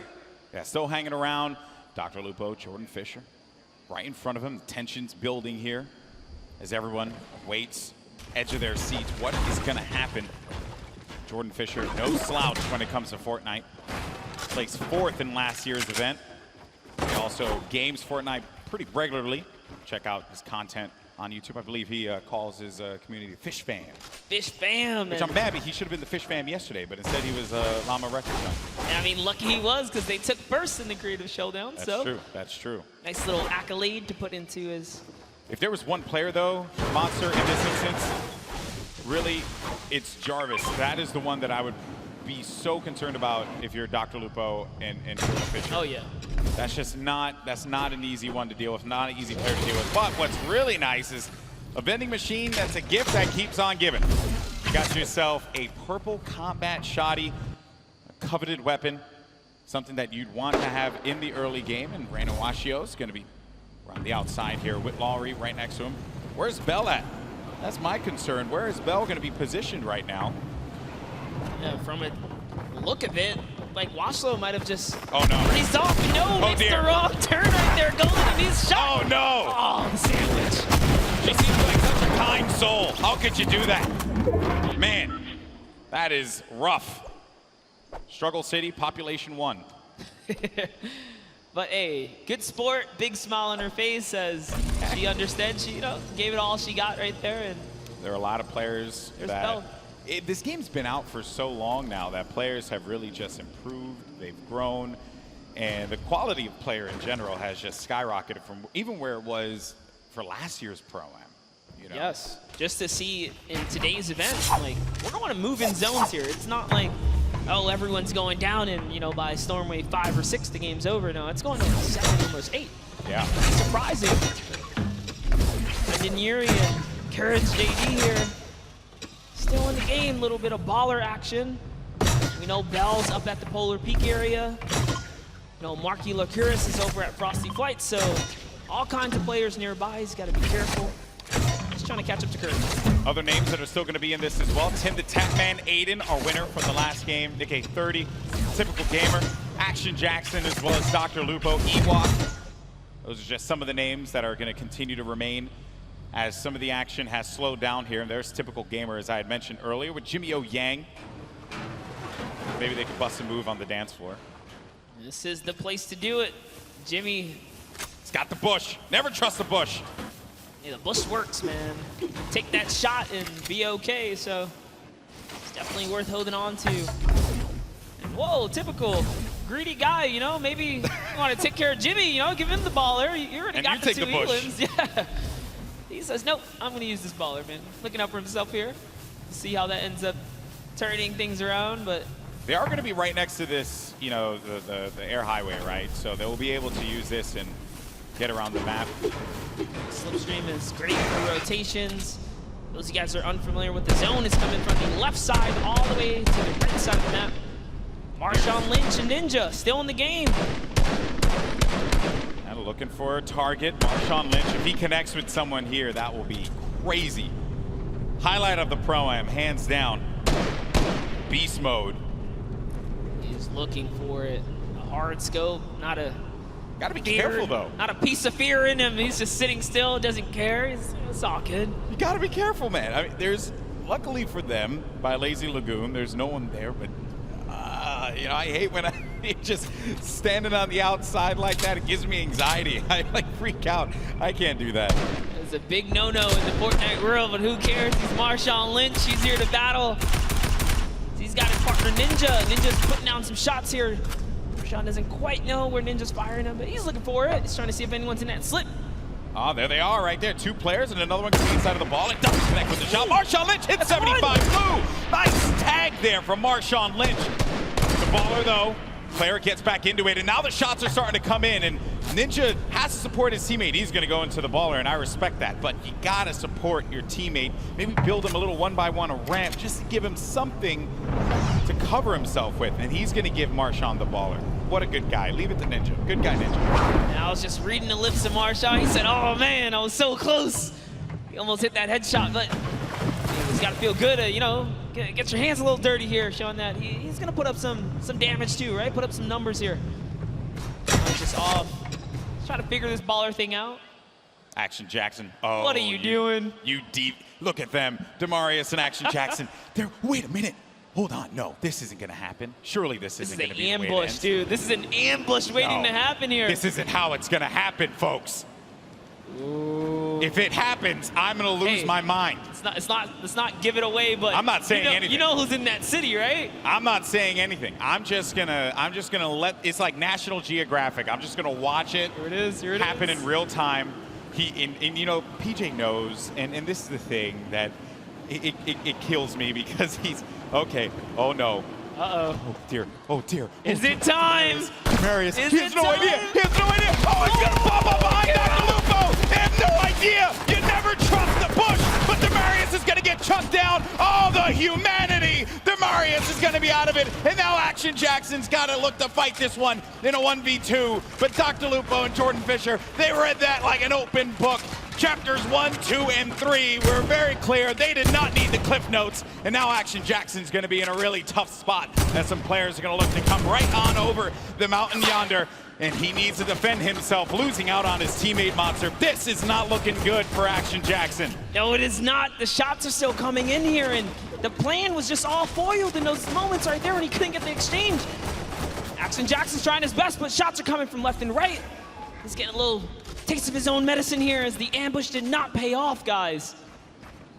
Lucky for him, Dr. Lupo is slowing down the fire. They're just chilling right now. They do also have to kind of bounce back, right? They were shot up. Devastating series of events there for Action Jackson. Dr. Lupo caught completely off guard, as well as Jordan Fisher. You can never trust a bush, man. I'm telling you. That's like some Season 2 stuff. Yep. You would never thought you'd see someone use a bush like that.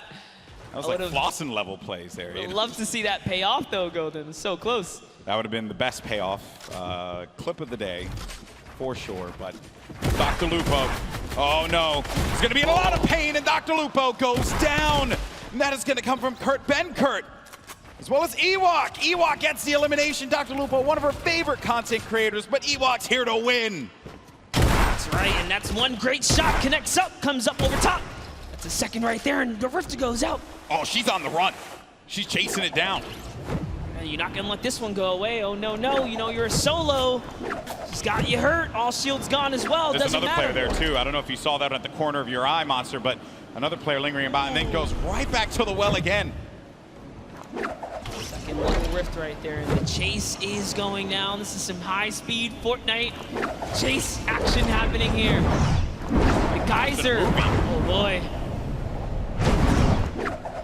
This is great. Oh no, but Ewok's actually going to get tagged from the side. No, the question is, can Kurt keep up at this point? She's gone so far. This is full commitment.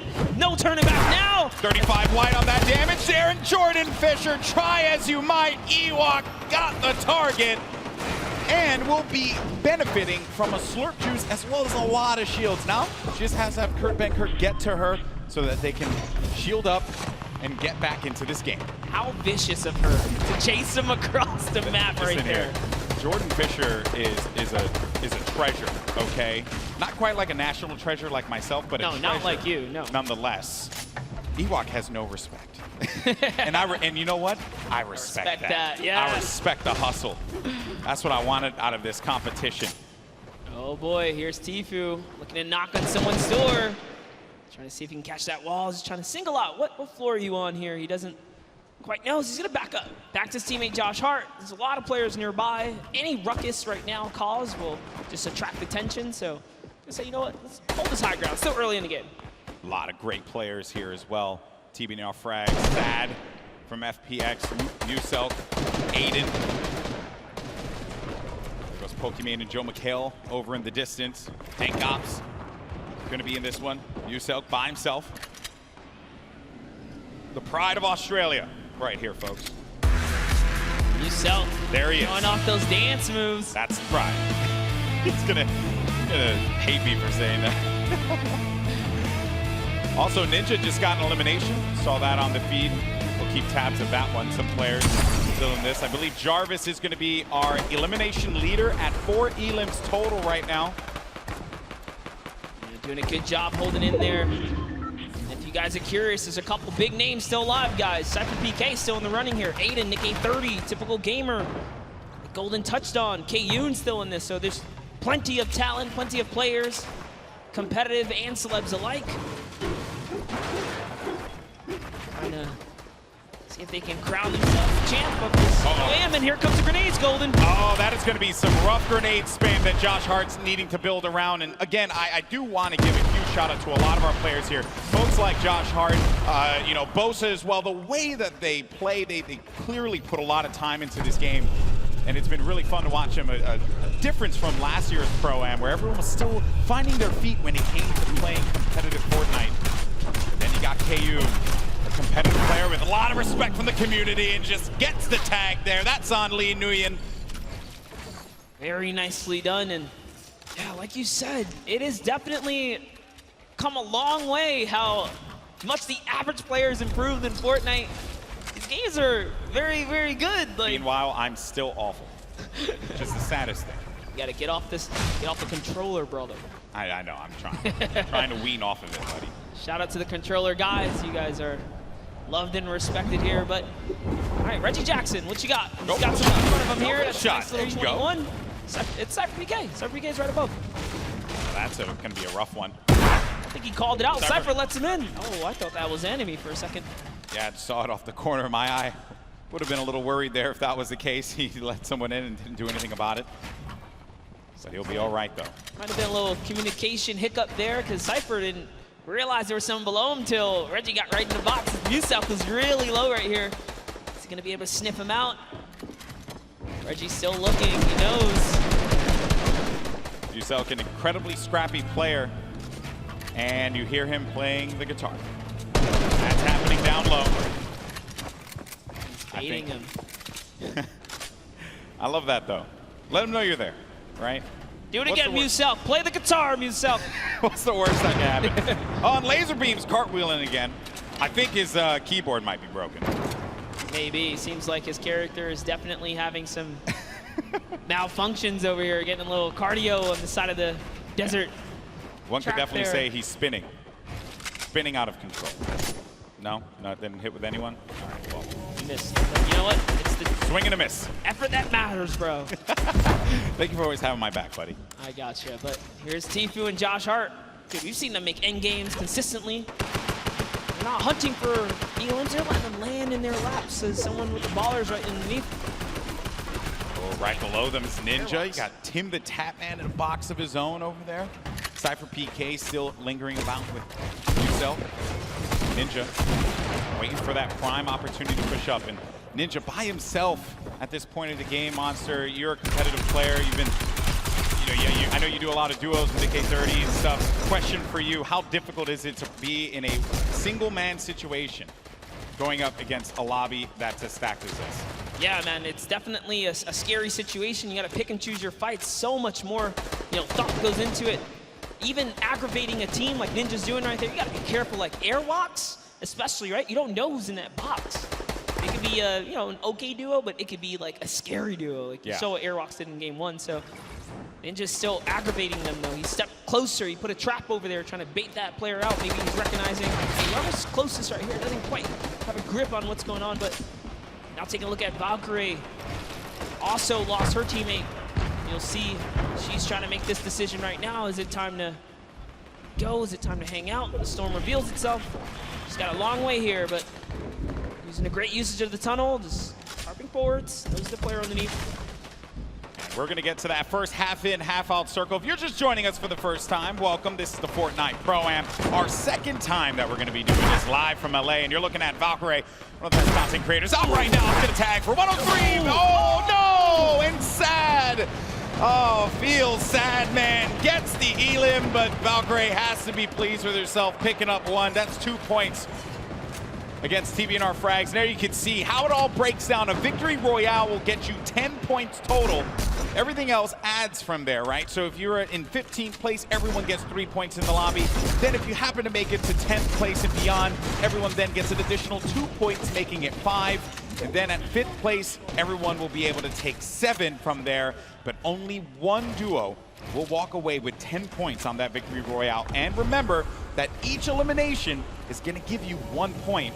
So players like Jarvis and Tfue, who have 5 and 4 eliminations respectively, have managed to pick themselves up a decent amount of points for their duo. Game 3, we only have one more left after this, and then we're gonna crown our second Fortnite Pro-Am champion. Don't forget, guys, Lachlan loves to rock that code Elfin, known for rocking it in-game as well. This is part of that staple brand. I mean, literally, he's like wearing it, you know? He's quite literally wearing it. He's owning it. He even has the blonde hair to go, guys. This is serious commitment here. Pretty sure that's not a wig. I think that's his. But Lachlan's going to be playing the edge of the Storm, and as the Storm pushes forward, Lachlan needs to take his time and move accordingly. He cannot make any foolish plays. I believe a Storm flip just went out from Lachlan. Uh-oh. That's it right there. It's pushing Ewok forwards. Ewok says, I gotta get out of here. Pops the rift to go. That's gonna be a crucial rift. She is now down to 1 launch pad. That is the only movement she's got left. Someone is campfiring way up above.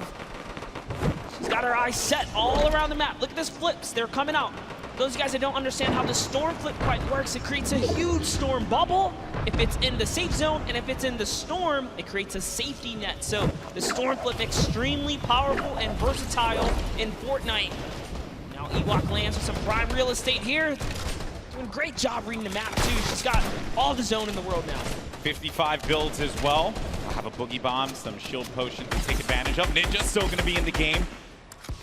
Run solo without Marshawn Lynch. Rough spot to be in, but there goes the Shadow Bomb. Another phenomenal rotational tool, the Shadow Bomb.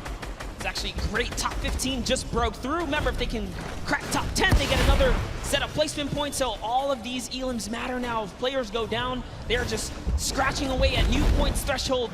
There's so many ballers in play here, Golden. Yeah, a lot of ballers left. Airwalks, Jarvis, Kayun still going to be in this one, but a gift in the form of some mats and some ammo and Courage. Courage ended up getting pinned by Bucky FPS, who got the better of him there. Ewok still hanging out in the box that she built earlier on. Bucky down low with Kenneth.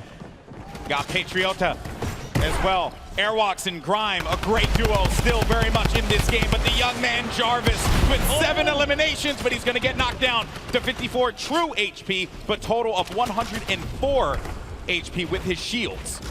That's Jarvis, dude. We saw him. He's on the boards right now. He's in top 10. And this is why he's got so many eliminations. He's got placement. He's in the knife duo up right now. He jumps all the way across, gets a nice little connection here, and it's his high ground. Phenomenal movement from Jarvis. He also has that purple combat shot. He might damage. That player should be going down any second. That's Kyla Drew. That combat shotty from up above is gonna punish you. Ninja just got himself 2 eliminations on the side as well. Just got wiped out though by Bucky. And our final few players are gonna remain. We're now sitting with 7 players left in the lobby. Actually, scratch that, 6 players left, all solos. And this right here, folks, some of the best in the world of competitive Fortnite. Jarvis up above in the high ground. Bucky right below him. Kayun in that mid area. Typical gamer looking to shake things up with Airwalks and Patriota down low. This is intense, Monster. Yes, and Airwalks actually picked up minis, so he's going to be able to just bounce back a little bit here. Down comes the double campfire. It's not over yet. Jarvis has got the high ground. He's got Bucky up against the wall, too. But Jarvis only has 10 builds left. That is my concern. That is the pain point there for him, and he needs to get to an area where the builds are going to exist. Airwalks is out of it, and Jarvis manages to get the better of Airwalks. Oh, Airwalks is still at 1 HP. I stand corrected. Isn't enough, though. He does get out of it, and Jarvis is looking for him. He knows that he's going to be super weak. There has to be just, you can sneeze on him, and he's going to be out of this. But the shields come into play for Airwalks. It's now going to come down to 4 players remaining. Jarvis scoping it out. Does he find it? Airwalks. He knows this is a lot of pressure he's in, but Jarvis has no more builds remaining. Meanwhile, Airwalks has so much to work with. Everyone is so weak here, Golden. Jarvis falls all the way down to Patriota, who's going to win the exchange. Typical takes the high ground. In comes Airwalks as well. Oh, he actually catches Patriota. This is insane. Typical gamer has the high ground. Jarvis is going to be down to 31 HP, and as you like to say, Monster, playing that low ground warrior role. It's a 1v1v1. Jarvis tags Airwalks. That's going to eliminate him. 1 more remaining, and it's Typical Gamer in the high ground. Jarvis needs to hold this one up, but can Typical Gamer get that final connection, the victory royale in game number 3, and jettison them up in the leaderboards? Typical Gamer scouting around, and he playing great defense there, just holding him off, not allowing him to get any kind of vision. But when is this going to run out? When is he not going to have any builds anymore to work with? Typical Gamer, on the other hand, doesn't have anything. One build remaining, and that's it. He's going to land in front of him, and Typical Gamer! What a win! Victory Royale, 7 eliminations, 17 points total. GG! What an endgame, Airwalks, Typical Gamer, Jarvis. All of them had so many eliminations in the final moments. That was extremely intense, but Typical runs out of materials, almost gives it up. Here's the final moments. Just take a look at how Jarvis took the high ground. It was almost all over. Beautiful side jump. He put it all on the table right here. There you have it. You cannot miss, Golden. You can't miss. Jarvis, though, gets a lot of love from me because he had no HP remaining, nothing, and still managed to get to the safe zone. Had he had a little bit more HP, he might have been able to get the better of Typical Gamer. But man, I know that a lot of people from Typical Gamer's community, they have to be losing their collective minds, and I don't blame them. What a conclusion to that game. That was just game 3, but we have one more coming up in a little bit, and I know that this is it. It all boils down to the final game. That was intense. I'm getting a little sweaty up here. Every single game has really brought the energy, the crowd, the environment. It's all coming down here. That was another beautiful end game. But dude, Airwalks and Jarvis have been making it all the way through. So has Bucky. Ninja showing up in these final moments. Every game matters, right? Yeah, these points add up. They add up, and surely they're going to be looking great in the leaderboard, but we'll check that in a little bit. For now, we're going to send it over to Pookie, who has our winner, Kitty, who has our winner. Typical Gamer standing by. Yes, we've got our winners, our duo winners. Even though it might end up in the solos and those end games, it still is a group effort. Now, I want to know, how have you been supporting your teammate today so far? I'm trying to not die, but it's not really working for me. So he's just amazing by himself, man. My heart was pounding watching him. He's great. It's all for charity too, so that's so great. After that game, how are you feeling going into the next few? How are you going to continue the momentum? You've got one more game to clutch it out and win all the money for charity. I mean, I feel like the first 2 games we used to kind of develop the strategy. Once we got that on lock, I told them we're winning game 3, that's it. So we're going to go into game 4 with the same energy. I'm here to win some money for the Sick Kids Hospital BC, so I'm doing the best I can. Yes, as a fellow Canadian and someone that grew up in British Columbia, I thank you. That's incredible, guys. I'm looking forward to see how well you do in the next game, hopefully closing it all out and winning. But in order to do that, we've got to take it back to our casters who are going to take us into the next few games. You guys do so good. Amazing. I didn't do anything. Yeah. I know that they're over the moon right now with how that game panned out. Typical Gamer, and I got to give him some love, man, because you have a lot of great YouTube content creators that crush it on a daily basis. But Typical Gamer is a name that we see in World Cup qualifiers performing so many times at a top level. And I'm glad that finally I was able to commentate one of his games, a big moment for him, and against a quality player like Jarvis, who has really begun to grow quite a bit in the Fortnite competitive community. I think that was a pretty special moment across the board, and what a game that was. I love moments like that when it comes down to who could just be the scrappiest monster. Yeah, and in those final moments, you never know, right? And this is what makes Fortnite competitive so good. It looked like, for a second, Jarvis had it all the way through to the bone, but Airwalks, launch pads to the high ground, says, you know what, I want a piece of this. I can take this too. And in those final moments, everything shifted. Jarvis lost all of his health, wasted materials, fell down, and then this is Fortnite, scramble, right? You don't even know what's going on anymore. Everything changed. But let's talk about how the first 2 games, they just kind of had to get it together. Yes. Now, game 3, things connect. The question is, can he pull through for that game 4? He's been playing well all day long. I wouldn't be shocked to see him in that top 20. He knows how to play his game to get him up into that point. You just got to get to top 15. That's when you start to earn some points, and that's where it could push you a little further up. But I know everyone wants to see where we are in the standings right now. The good news is your boy GB's got you covered. Let's go ahead and take a look, see where we are. And at the top, it's going to be Airwalks and Grime. Wow. With that, I believe it was 3rd place or 4th place that they were able to sneak away out of that one. Typical Gamer, our winner from the last game, has, as I mentioned, jettisoned himself up to 7th place with 22 points. The Victory Royale, 12 eliminations total. Airwalks and Grime, though, they need to be gunned down. Someone needs to go find them and take them down, because if you allow them to have just one more good game, the gap might be too much to catch up and close. Here are our top 20 duos, though. See everyone here just scratching away at some points. Good to see people earning eliminations, though, just across the board as duos. Yeah, I mean, look, folks, it all boils down to these final moments here, and we're going to get into that game in a little bit. But for now, we actually have Sundown, who's going to be standing over down by the stage with a special guest. Thank you so much, Golden Boy, and we do have a special guest. I'm gonna need you guys to put your hands up in the air and wave them to give a nice big round of applause for Ewok now. Yeah, there we go, let them know. And Zeke and I took a little bit of time to practice some sign language to do our best to try and bridge the gap and make this a full experience for everyone. So Zeke, why don't you start it off? All right, I'm really nervous, so hopefully I don't mess this up. All right, so it is, hi, Ewok, how are you? I'm so excited. Cool. I am here to hold Mike. Sorry, nervous a lot. I know it's something different. Hello, my name is Sundown. Nice to meet you. Nice to meet you. How are you today? Are you excited? Yes, I'm very excited. So, what is your favorite dance? The floss. Hey, that's a good one. Now, what is your favorite weapon? The combat shotgun. That one's my favorite. Always a good choice going on there, Ewok. Now, is there anything that you want to say to the crowd? I want to say thank you all for your support and being here.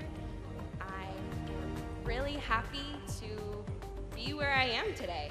And thank you guys so much. Thank you, Epic staff, and everyone that's involved. I love you lots. Thank you so much.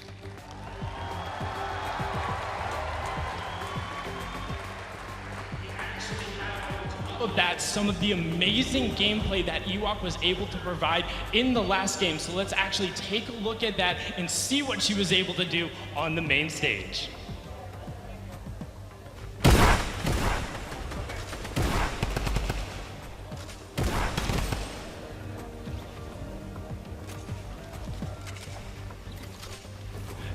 I mean, just look at it going on right here. Now, one thing you note, the chase she went through, both of the rifts, was able to chase down and pick up Jordan Fisher, and then you can turn right after. You see her signing to the partner, trying to get them back together, but she is then on her lonesome, able to get it out. You can see this was the start of that engagement with Kurt, able to get in there, get the knock. Ewok was then able to clean it up, but we weren't done there. Now, something gotta note, look how smart this is. She ends up having so many shields and the storm flip, recognizes she's by the zone. So what does she do? Tunnels her way in, juggles it on, ends up getting another knock, but now look, she has all of the supplies and everything she needs to end up making it into the end game. A great finish there, a top 10 performance. Ewok and Kurt have been amazing, a staple of the community. So again, just everyone put your hands up, give them a nice big round of applause. We're gonna throw it back up to the casting desk to get into the final game. Gentlemen, take it away.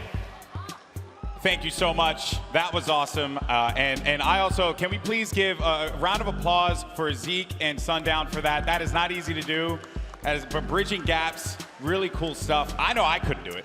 I don't even know what to do with these, so Stop that right now. I know. But no, honestly, that was very heartwarming. Just, yeah, very, very courageous of them to kind of step out there and then, you know, take that leap of faith and, own it. She has no chill when she's in that game. Yeah, you see it. Chase Jordan Fisher down like it was yesterday's rent. I mean, that was just bananas there. But hey, I think that Ewok certainly deserves to be here. She has proven why she is a stellar Fortnite personality in our community. And also everyone else too. Kurt Ben-Kurt supporting the way that he is gets some credit as well. So there you see Ewok making her way over to her station, and we're gonna get ready to jump into Game 4. And I wonder what we're gonna see here, man, because there is just it's still anyone's game, Monster. It's still anybody's game. Yeah, and just a little interaction right there. Kurt Ben-Kurt, we saw welcome her back, signing to her pretty much what he can there, and that's crazy, man, to put in that effort to really communicate with your teammate. It's awesome here. That's right, folks. But are you ready for the fourth and final game, folks? Because it's about to go down. That's right. The players are loaded up in the battle bus. The island is ready for combat. Monster, are you ready? I'm absolutely ready, Golden. People in the crowd, are you ready? Then count it down, folks, because the time for talk is over. This is it. The fourth and final game of the Fortnite Pro-Am is now live, and this is for all the marbles. This is it. We saw what one game can do for these competitors. Typical gamer finding himself in 7th place. He's on the board. So this final game matters. Can Airwalks stick around and hold his lead? Will Typical Gamer come back and follow up, find himself in the top 3 and take a bigger piece for charity here? Or will someone new come up and just ruin everyone's dreams and shut those down, right? Hey, everyone's going to get money for charity at the end of the day. It's all about where you place. It's a very competitive, though, nature from a lot of our guests, a lot of the people playing with our Fortnite personalities. Download, chatting with a few of them, and they're feeling it. They know that they want to perform. Golden, there's only one, or I should say one set of trophies here, so that's true. what they want. That's true. It doesn't matter how you feel, it's all about how you play. And there you see a few of our players. There's Wax Motif there with Pipe Punk, Janina with Wildcat. That's going to be a snow biome landing for her. And already the eliminations are starting to come through, Monster. Bucky just picked up one, and he's all the way up there in the leaderboard as well. That doesn't reflect well. Airwalks has an elimination too early on. Literally what I was just going to mention. I was like, wow, before everyone even touches down, it's already unfolding in the Fortnite world. Here's Janina. Doesn't quite know where she wants to land. Wildcat took a baller, and he's out. Brendan Urie just eliminated One Shot Girl in our final game. Typical Gamer pops up behind Janina. Oh, the rage from her. Oh, look at her face. Oh, and you do not want to get her angry. She's I'll tell you what, she is a very, very passionate gamer, as you can see right there. She takes this seriously. I respect that. Definitely saw the spice coming out there, but it is okay. It's not over. Wildcat is still in the game. Typical, man. He had a great last game. That right there is a big point. That's a shift. Yeah, all of our top 10 players, I would say, most of our top 10 players have already gotten elimination monsters. So early on. There's Jimmy O Yang there. On the Typical Gamer. And I hear someone just yelling in the distance. I don't know who that is, but I do hear it as well. Someone please check that person. Make sure that they're okay. Call their mother. Call their father. It's Father's Day. Let them know what's going on. It's the energy coming all the way across and into our headset, but it's all good here. We're over at the Lonely Lodge. It's not so lonely. He's got some company. His teammates here. Yeah, you know, you never want to go on a nice camping trip by yourself. That's not fun. Bring a friend or two as we hop over to Bruce Brown, and no, Folagore gets taken out with the big shot. It's Loser Fruit. This is a rough kit for Bruce Brown to have. Can Joel McHale get an elimination? Joel's like, look at me, I will shoot. He's hitting those angles hard. Oh. He's looking for it. And he's out of bullets here, Golden. He's just got to push with this pistol. He's got 16 shots in it. 16, no, that's your teammate. Don't want to do that one. Shoot them all, shoot them all. That's your target. Joe McHale, I believe in you. I want community to come back too. Pull out the axe. He doesn't know he doesn't have bullets. He has no more ammo, no ammo remaining. Oh, but it's okay, because his teammate Loserfruit connects with the flint knock and takes down that player right there. Bruce Brown sent back to lobby, and it's all good, because you know what? Joe has Loserfruit Joe to McHale carry. was there. He was providing emotional support. Loserfruit, obviously, great player. Won yesterday in our creative showdown. So Joe McHale just being the cheerleader that we all want to have in game with us. Joe's like, Loserfruit, you're doing too good at this. I'm going to shoot your ramps out, give you a little more pressure, you know, even up the playing field. Shot Belt and not go for that boombo. Yeah, but I guess it's just time to get out of here, man. You got a little bit of mobility and stuff like that. He wants to take all these shields. Ooh, living life on the edge. I like it. Avoiding all the fire here. This is actually our first zone that we see covering this side of the map, so this is also really good to see. In our final game, things are going to mix up here in the land, I should say. Got Cray along with a Vive. Cray with a loadout that you want to try and keep the long range weapon there. That's right. So you got to go back to that, 'cause you need to have that utility. You need to have something that will give you an advantage in that mid game, right? Oh yeah. But we're looking at Jacob. There's so many players here in Happy Hamlet. This is not a happy place. There's shots being traded. His teammate's in a weird spot. Is he gonna come down and back him up? Doesn't matter. Connor Ball is playing ball here. He's got no builds. The run.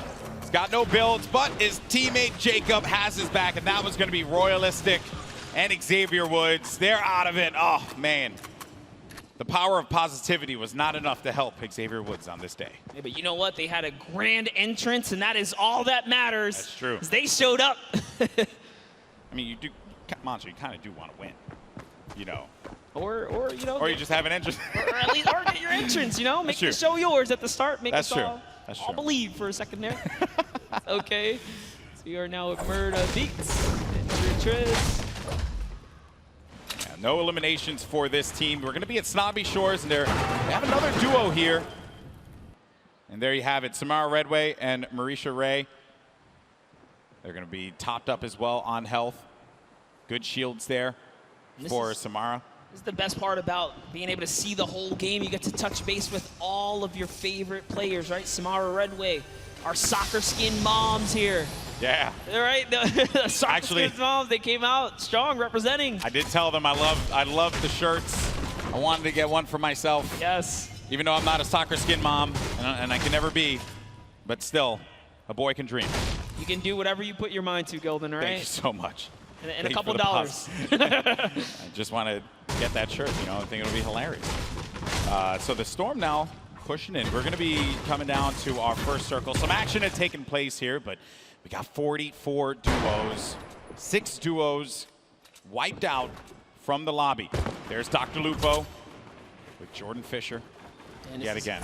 It's already looking like a different game here. So much more players alive now. Lupo's trying to see if he can scoop up some of this loot here. He is. He's going to successfully get a ton. Jordan Fisher's off in the distance, though. Looks like they ran off some players here, so it's all theirs to kind of hold down now. Yeah, they're going to own this territory. Is there anyone above them? It doesn't seem like it. Got a lot of action happening over here. Scarlet against Cypher PK. Just was wondering where the action was taking place. Seems like it's taking place outside in the Storm. Cypher down. Not a lot of HP remaining. There's no Siphon here either, so he just has to get the elimination. No. 5-4. This is not the way you want it to end, but oh no! And he can't get the elim, and he's going to be out of there. Down but not out. Could Reggie Jackson help him out? He's by the high ground. Scarlet down low, and here comes Reggie Jackson. Really focused on the player in front of him, but not the one that's going to be dealing the damage potentially, but Reggie Jackson could not get the angle. Does manage to tag and drops on out of there. Getting ticked by the Storm. You see his health, the green bar going down little by little. That means when they're out here in the Storm, you see the way that this looks around you. That means that they are going to be taking damage, and they're in this very dangerous spot. He actually got the elimination, though. That means the Storm wrapped him up, and Reggie was rewarded with Scarlet right there. But let's take a replay of what happened here in these moments. Reggie Jackson has everything. That's the knock right there on Ellie. And he did get Scarlet too, so something connected there because those shots made a big difference. Yeah. That was going to be 2 eliminations that could bring him up a little higher. And then Chandler Riggs, oh no, he's going to be so low on HP. Chandler Riggs needs to be careful. He's out of it. Now it's a cow. Looking around him. Can he get to him? Can he try and help him out there? The baller. Got a low health this time around, but Chandler Riggs is going to be inside of that storm flip, and a cow is going to get picked off by Tfue. Tfue still in this one, folks. He's got 1 elimination. Did participate in that little battle there. He knocked Chandler Riggs off the high ground. Josh Hart, not quite sure where he is. He's over in the distance, making a nice little rotation. It's going to be a lot of loot for them, but Bucky. Oh. JT Brown here. Got a flint knock connect to the face from Bucky. He's going to delete frags right there. Bucky's He's in 3rd place, Golden. Yeah, he is, and at this point in time, not looking the best when it comes to that. Oh no! Bucky! He threw it all the way. That is a rough one. You hate to see it. That's what we call a good old-fashioned ouch. A yikes almost. That's a oof. That's and an a oofers. Yikes and ouch. That's all the different kinds of words that can symbolize a variety of things. Bucky, though. Put into a body slam sandwich because he was thrown right off that build. He's had a good competition so far, and while for Bucky it will end there, the run that he managed to put together game after game is certainly something that you got to be impressed with. There's Reggie Jackson. Oh man, this is a best friend right here. Wow. In the storm, remember he had 3 med kits. So Cypher's back in the action, guys, and he even dropped all his guns for Cypher. Look, he's like, hey, take all the guns, brother. What a guy. What a guy. What a good guy. You know, really, you want one of those people on your side.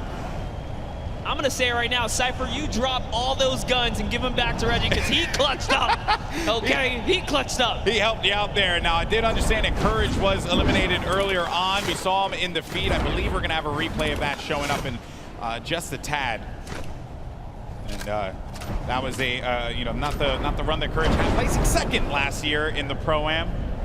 I don't think that's going to be the case this time around. The laser beam gets beamed in the sky, and that's going to be Joey Bosa with the connection there. Big day so far for these guys. No. And whoa! Running snipe on Connor Ball. Jacob's going to have to see if he can really clutch up this save here because they're in a weird spot. With the drop ship just above them, they can drop down and pounce at any moment now. So this is going to be a really tough revive to pull off. Love what Jacob is doing here. Switch materials, says, you know what? I cannot save you. Yeah. The zone is coming. I got to get out of here. Nicky 30 and Joey Bosa up above, and he's going to go for the fight. That combat shotty will pick you up from. What is up? What was that? Jeez, there's a sky bridge up there. What is that? Nick's looking up with a big smile on his face like, are you serious? Okay, sure, I'm okay. I mean, who is it? If I could hear those comms right now, I totally would because Nick's probably tripping. Taking a look here, Courage. Oh, Courage was brought back. He was eliminated earlier, but brought back in the game by the respawn van. Look at him there. I knew he'd find him. Brendan Urie, by the way, what a guy. You know, bringing his teammate back, right? You gotta show love to these celebs, man. They're picking up what's supposed to be their pro help. Yeah, Brendan Urie has the elimination. What about you, Jack? Yeah, what happened, Cypher? Reggie saved you, man. All in good fun, of course. Nicky 30's gonna have a player right in front of him. Managed to bring him down there, has that wall ownership, and gets the down. Snags that on the combat. No, another one's gonna go in there for the fight as well. Has that wall coverage, playing defense. He needs Joey Bosa to help him out, and there you have it. Nick Merckx falls down to that one, courtesy of Nicky 30 and Joey Bosa. Like, great teamwork. Nick just holds down the wall, waits for Joey to back him up, and kudos to Joey, came in at the perfect time. The distraction, the counter edit, that was a great team play right there. And this is why you got to show love to both team members, because at the end of the day, this is a team game. We have duo action here. Pokimane and Martin Doherty still alive. Themselves a little spot. Martin Doherty, as you see right there, part of the group Churches here today. Not necessarily playing some music, but instead playing some Fortnite. Now, I wanted to know what the absurdity of that sky bridge was, and our observers managed to get a look at it. So let's see. So, Ready to go? Watch out, he's above. What's doing a sky base, dude? Oh my god, no way. Let's work it in. We'll get the sky base after. Oh my There's gonna be kids that are low behind us. Okay. And Joey Bosa, by the way. Joey Bosa's not having any of that, by the way. He said, Nick, get your head in the game here, Nick. What are you doing? It's like, yeah, Skybridge is too and everything. Focus on the people that are going to be behind us. Oh, Martin Doherty is going to go down. Pokimane now having to deal with some players that will be on the attack. It's going to be Cloak, actually. Put the pressure on the Pokimane with that grenade launcher. Owns that wall. Tries to get above him. Pushes forward. Tags him for some shields there, but no, Pokimane. And it's Tfue who comes out of nowhere like an RKO. And Cloak is right there, too. How did Tfue show up and snatch that one away? Tfue's everywhere. I don't know if you know that, but he's actually like, he is the island. He is just there. Yeah, he has his little Jonesy army that just goes and does his bidding. Oh, look, look, look. He's sliding on up now in this ball. He doesn't even have a teammate anymore. Josh Hart's down. He's going to get all this loot here. He's got 4 eliminations, so just from that little bit of third party off in the distance, it's going to pick him up some more points. Tfue's in the running here, guys. He's still in the running. He's in top 10. I believe he was 5th last time we checked in. He's got a lot of goodies to work with, too. We'll keep tabs on him, I'm sure, as this goes on. For now, though, we're taking a look at some of our other competitors here. And, you know, and everyone here had a collective groan at that moment. That you know that is rough. Koa, get in there. No, Koa, oh, no. Oh, and Do-Hyeon had the rift to go. He's gonna be able to get out. He's gonna be able to get him. 2 HP. So close. No, don't go in there. Okay. Woo. Oh man. I'm old. I can't handle that. I can't handle that monster. That's just too much for me. I got to touch base with them down in the player lounge. These guys look like they were definite best friends. They're gonna showcase that. He's going for the save. What a good pal right there he is. They're going to pick up Koa. Such a clutch save. Such a clutch save. 2 HP in a dream, folks. Round of applause for Do-Hyeon and Koa. Then you got Tim the Tap Man there. Oh, yeah, because he knows he's on camera. Yeah, Tim, I see you. No eliminations, though, for the leader of the Earthquake. The Tapman Army. Unfortunately for him, he's going to be met with an army's worth of ammo from all angles. He's trying to defend everything. Turbo building like a crazy person, but Shadow Bomb's out of there. Bro, who did you get mad? Jeez, hello, server. Way to turn on Tim the Tapman for a second there. Got Airwalks mad, clearly. Oh, it's just all that dancing. He just did it again, dude. Airwalks might have to come down and show you what's up. That is definitely something you do not want to have happen. Airwalks has been vicious this whole game. Getting down now to the final few circles here. Storm phase is about to end in just a little bit, under a minute. We got 23 duos left in this game, 34 players remaining. Airwalks and RL Grime up above. Chris Thompson gets the hands from Tfue. With 4 eliminations he has currently. And certainly we're going to come back and check him out. And Dank Ops. Try again next time. Tfue got the better of you. To think Tfue can take on full duo squad, like duo teams right here. By himself, he's a force to be reckoned with. Pushing players' boxes with that RPG, but Brendan, Yuri, and Kurt still in the game here. Ooh. So Stinker comes down.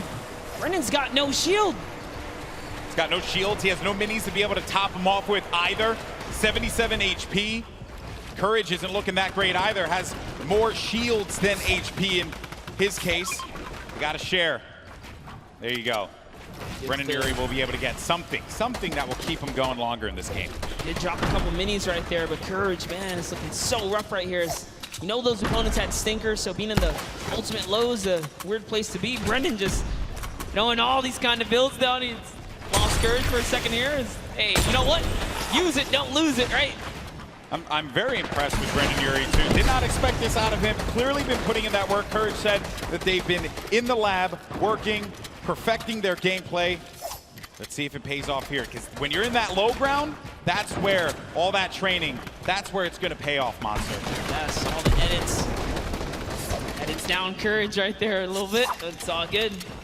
Back up another layer, and they have zone, actually, so they're going to be okay. If they could just hold, put that replacement point could just be around the corner. It's only 30 players remaining, 21 duos, so there's a lot of solo players out there. It's a big rotation to make. Flake Power takes out RL Grime, which means Airwalks is left to fend for himself here in the final moments. And also this zone by the hill, so players need to go up in order for them to remain in the safety area. Got Wildcat, who lost his duo partner, Janina, earlier on in the game, still in it. Kayun got Lost Kings there. One of the members of Lost Kings at the very least. I believe this is going to be Nick. Yeah, Nick on the Lost Kings as well. All right, but Kayun making a nice little home for himself. Nick is still in this game too. Nick Shanholz just hurtling up here, trying to find opportunity, making these edits, replacing these walls, trying to get comfortable here. And we're getting down to the wire, folks. Top 15 are going to start to get points. Tifu, for an update, has 7 eliminations. Nick 830 has 5 eliminations. Ben Kurt had 5 eliminations. Airwalks with 4. And there you see the breakdown. The Victory Royale will give you 10 points total. But you start earning points when you hit 15th place. So keep an eye on that, as well as each elimination giving you 1. Cypher PK got a player right in his sights, but there's going to be threats coming from all different angles here. Needs to just back up, disengage from the fight, and look to take down that one player that you know is going to be in a rough spot, but that circle moving for that individual's favor. Down the mountain you go. Sliding down now because the zone's way ahead and he has no more material, so instead of going for the elim, he's getting all the way down, and lucky for him. That worked out. What a great care package. That was so much loot right there. That worked out beautifully. Reggie Jackson gets down by Ninja. There's Tifu up above, gliding about.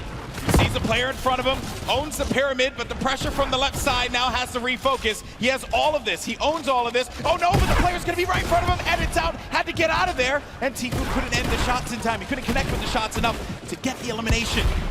It's actually Cloak who is in that box right there, but Cloak manages to get away just barely. It's fate, Monster. It is fate that these two players would only land next to one another at that point in time. Who said it? If he finds Cloak, he's gonna push him. And take a look at the air cam right here. This is what you guys tune in for. Nick 830, Tifu still in the game. We so know many players going down. Just somewhere out there as well. Cloak went down to Joey Bossa. Joey Bossa, ladies and gentlemen, this guy is a beast. Got the high ground too, I believe. Yes, Joey and Nick might be the only duo still in this game right here. Gotta be careful. Sad's gonna have his number.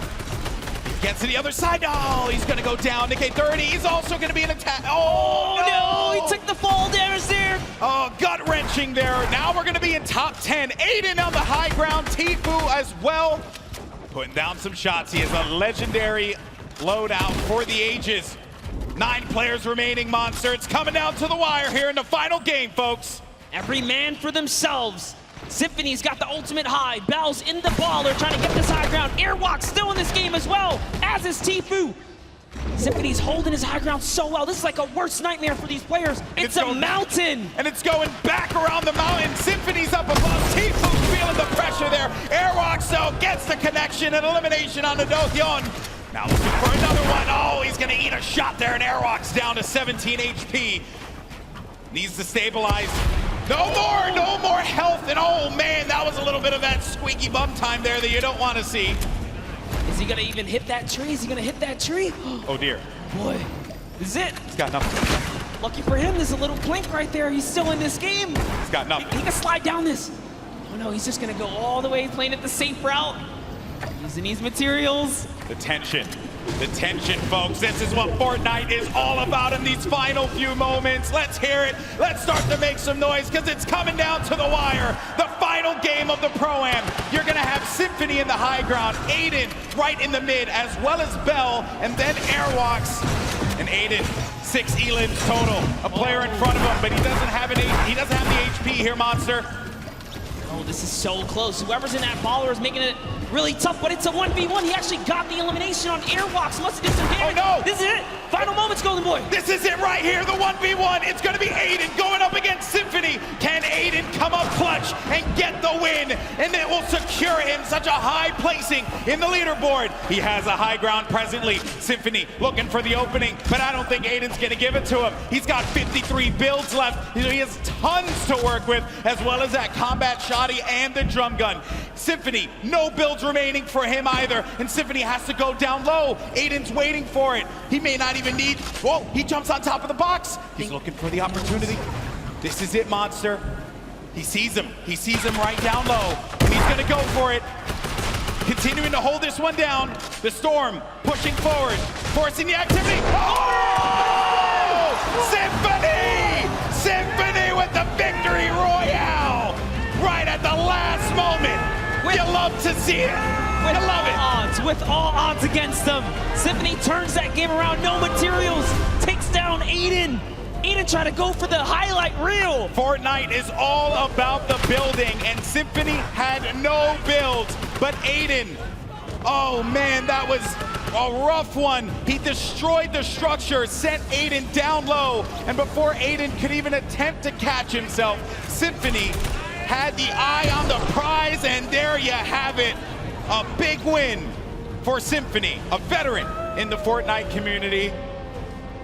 What an end there, Monster. What an end. That he hit this shot, man. I love this because every single game someone else took a victory. Aiden was almost the only person to get a back-to-back. That's right, folks, and don't go anywhere because we're gonna have the trophy ceremony for who won. And I'll tell you, I don't know who it is right now. We're gonna have to find out in a little bit, get the leaderboards up, and then we will confirm who is the winner of the second Pro-Am. Oh man, that was a game right there. That was a game, folks. Now, you guys are incredible. What a crowd we have here in the forum. You guys are amazing. Now, throughout the day, we've been talking about these crazy animated shorts that we've been seeing, talking about the lore of Fortnite, if you will. And here's another one. Take a look. Insano Death Squad unite. Let's do this. Ready for vengeance. We will claim our destiny. Hello. What? I thought we talked about this. Talked about what? Your outfit, man. It's just not screaming Insano Death Squad. You're crazy. This is the best. We're trying to be intimidating here. I am a fish, walking on land, breathing the air. That is intimidating. No. Go change. Are you serious? Go change or you're off the squad. Fine. I'm so tired of this. It's like he's not taking this seriously. He gets one more chance. Behold, the mullet marauder. Now what? I'm out. I just can't even.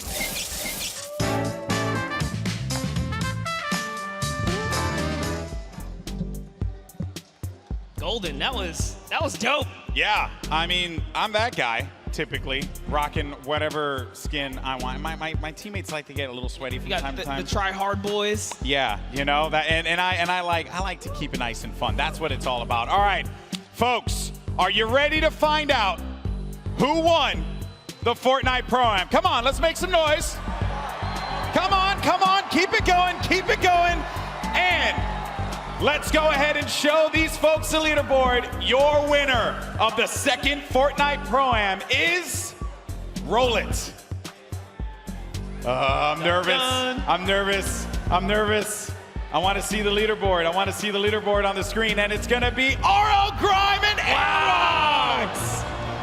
Look at how close that was. Aiden was just there. Tifu was just there. So close. Nail biting. What an ending, though. Crazy stuff. There you can see Tifu and Josh Hart taking $250,000. Aiden and Nick Shanholtz from the Lost Kings. I believe Lost Kings in general. Let's just say Lost Kings. Sir. They get $500,000. And then RL Grime and Airwalks take home $1 million for charity, Monster. Everyone in that top 10 deserves it. Nick A30 with $100,000. Bucky gets 5th place. Just great showings all around. And Symphony pulls himself all the way up to 6th. Here's your champs, guys. Guys, give it up one more time. Airwalks and RL Grime, your winners. He started off game one so dominant, and I think all of us saw that first game, Monster, and we knew that he was going to be going really far in this one. Yeah, he started off with such a great lead. He fell off that second game, didn't get any points, making it that much more closer leading into game 3, but then came out game 4 swinging, always finding himself in those final games. Now we are going to get an opportunity to talk to our winners, and don't forget, the final trophy presentation will be coming up in a little bit, but I had an absolute blast doing this, man. There's some great players here as well that have been laying it all out. Also, Joey Bosun, man, that dude, what a grinder, man. Dude, he was hanging with Nick A30, making it all the way through. They got top 5. Crazy. Tifu pulls out, what was that, like 3rd right there? That was a great showing for all of them. Exactly. All Remember, for charity. Typical Gamer picking up his win earlier on, and boy, oh boy, that was just a really crazy, crazy moment.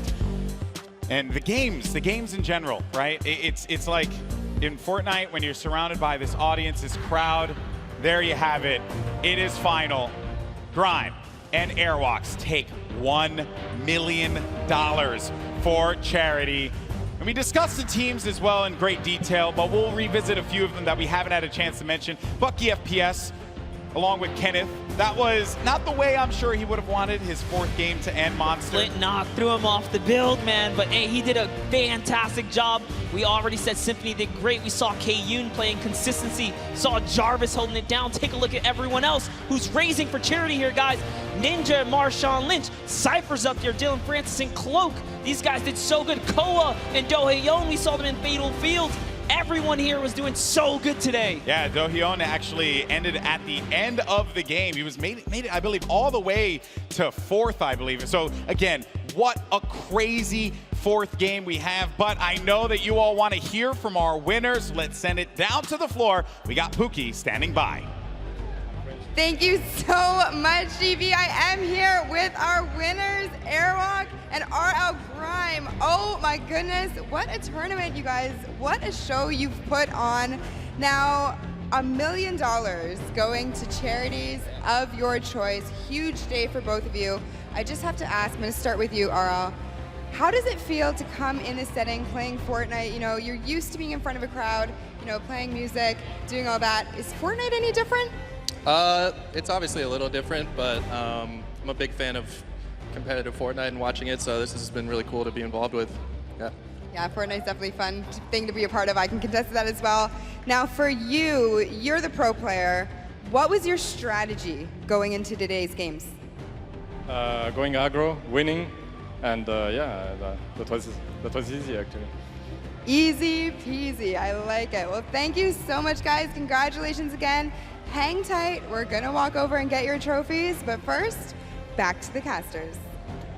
Thank you so much, Airwalks. Man, a few words. He said he was going to go aggro. That's exactly what he did. RL Grime, of course, known as an American producer for a variety of genres of music, and today produced himself a win for the Fortnite Pro-Am. And Monster, you know that while the Pro-Am is great and all, there's something else coming up as well. There's a lot coming up. There's the Week 10 competitive duo qualifier happening this week, which is all gonna lead us to the Fortnite World Cup. This is just a small taste. If you guys love that energy from game 1, 2, 3, and 4, that's just a taste of what the best of the best going toe-to-toe look like. Indeed it is, my friend. You're gonna see the Fortnite World Cup Finals in New York City.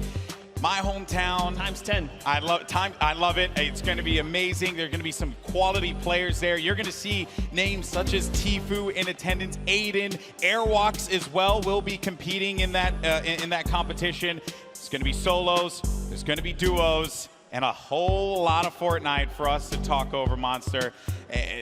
Everyone's been so great. I've had an opportunity to meet so many of the fans here, and you can just feel the energy in the room. This definitely was something that I'm so glad I had a chance to be a part of, bud. Yeah, and with that, guys, we're gonna send it on over to Z to close us out.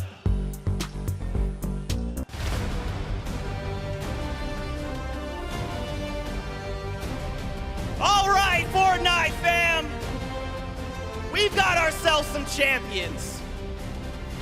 What'd you think of all the action? That doesn't sound excited enough. I said, what did you think of all the action? Yes! You guys have been absolutely amazing, and now it is time to crown our Pro-Am champions. They put it all together. They've got the mats to make it over. Grime, Airwax, build your way on over, friends. Let's do this!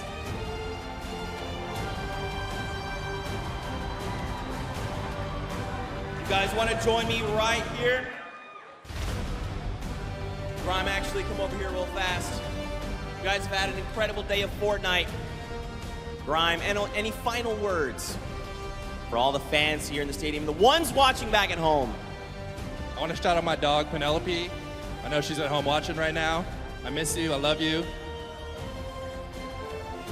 Gentlemen, if you will step forward and lift your pickaxes and look at these cameras.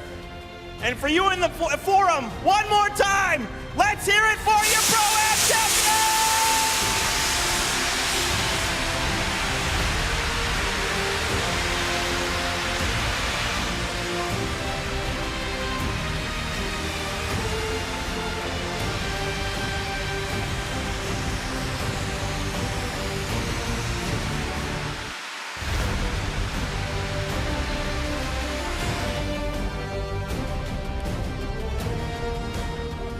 Let's get the rest of the cast and crew out here to celebrate, the cosplayers as well.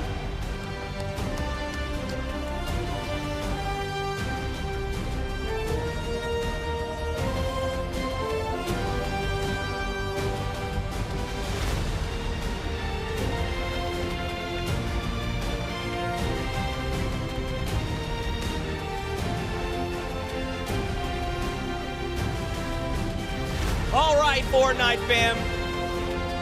That's it for the summer block party.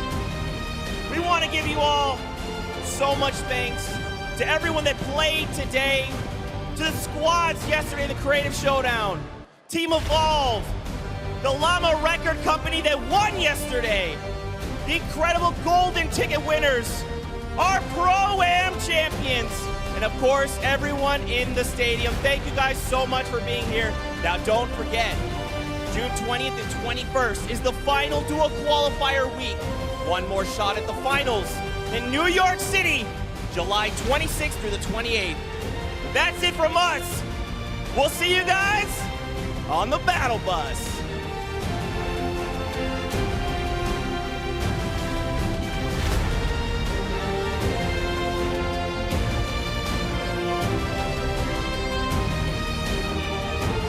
Countdown has begun.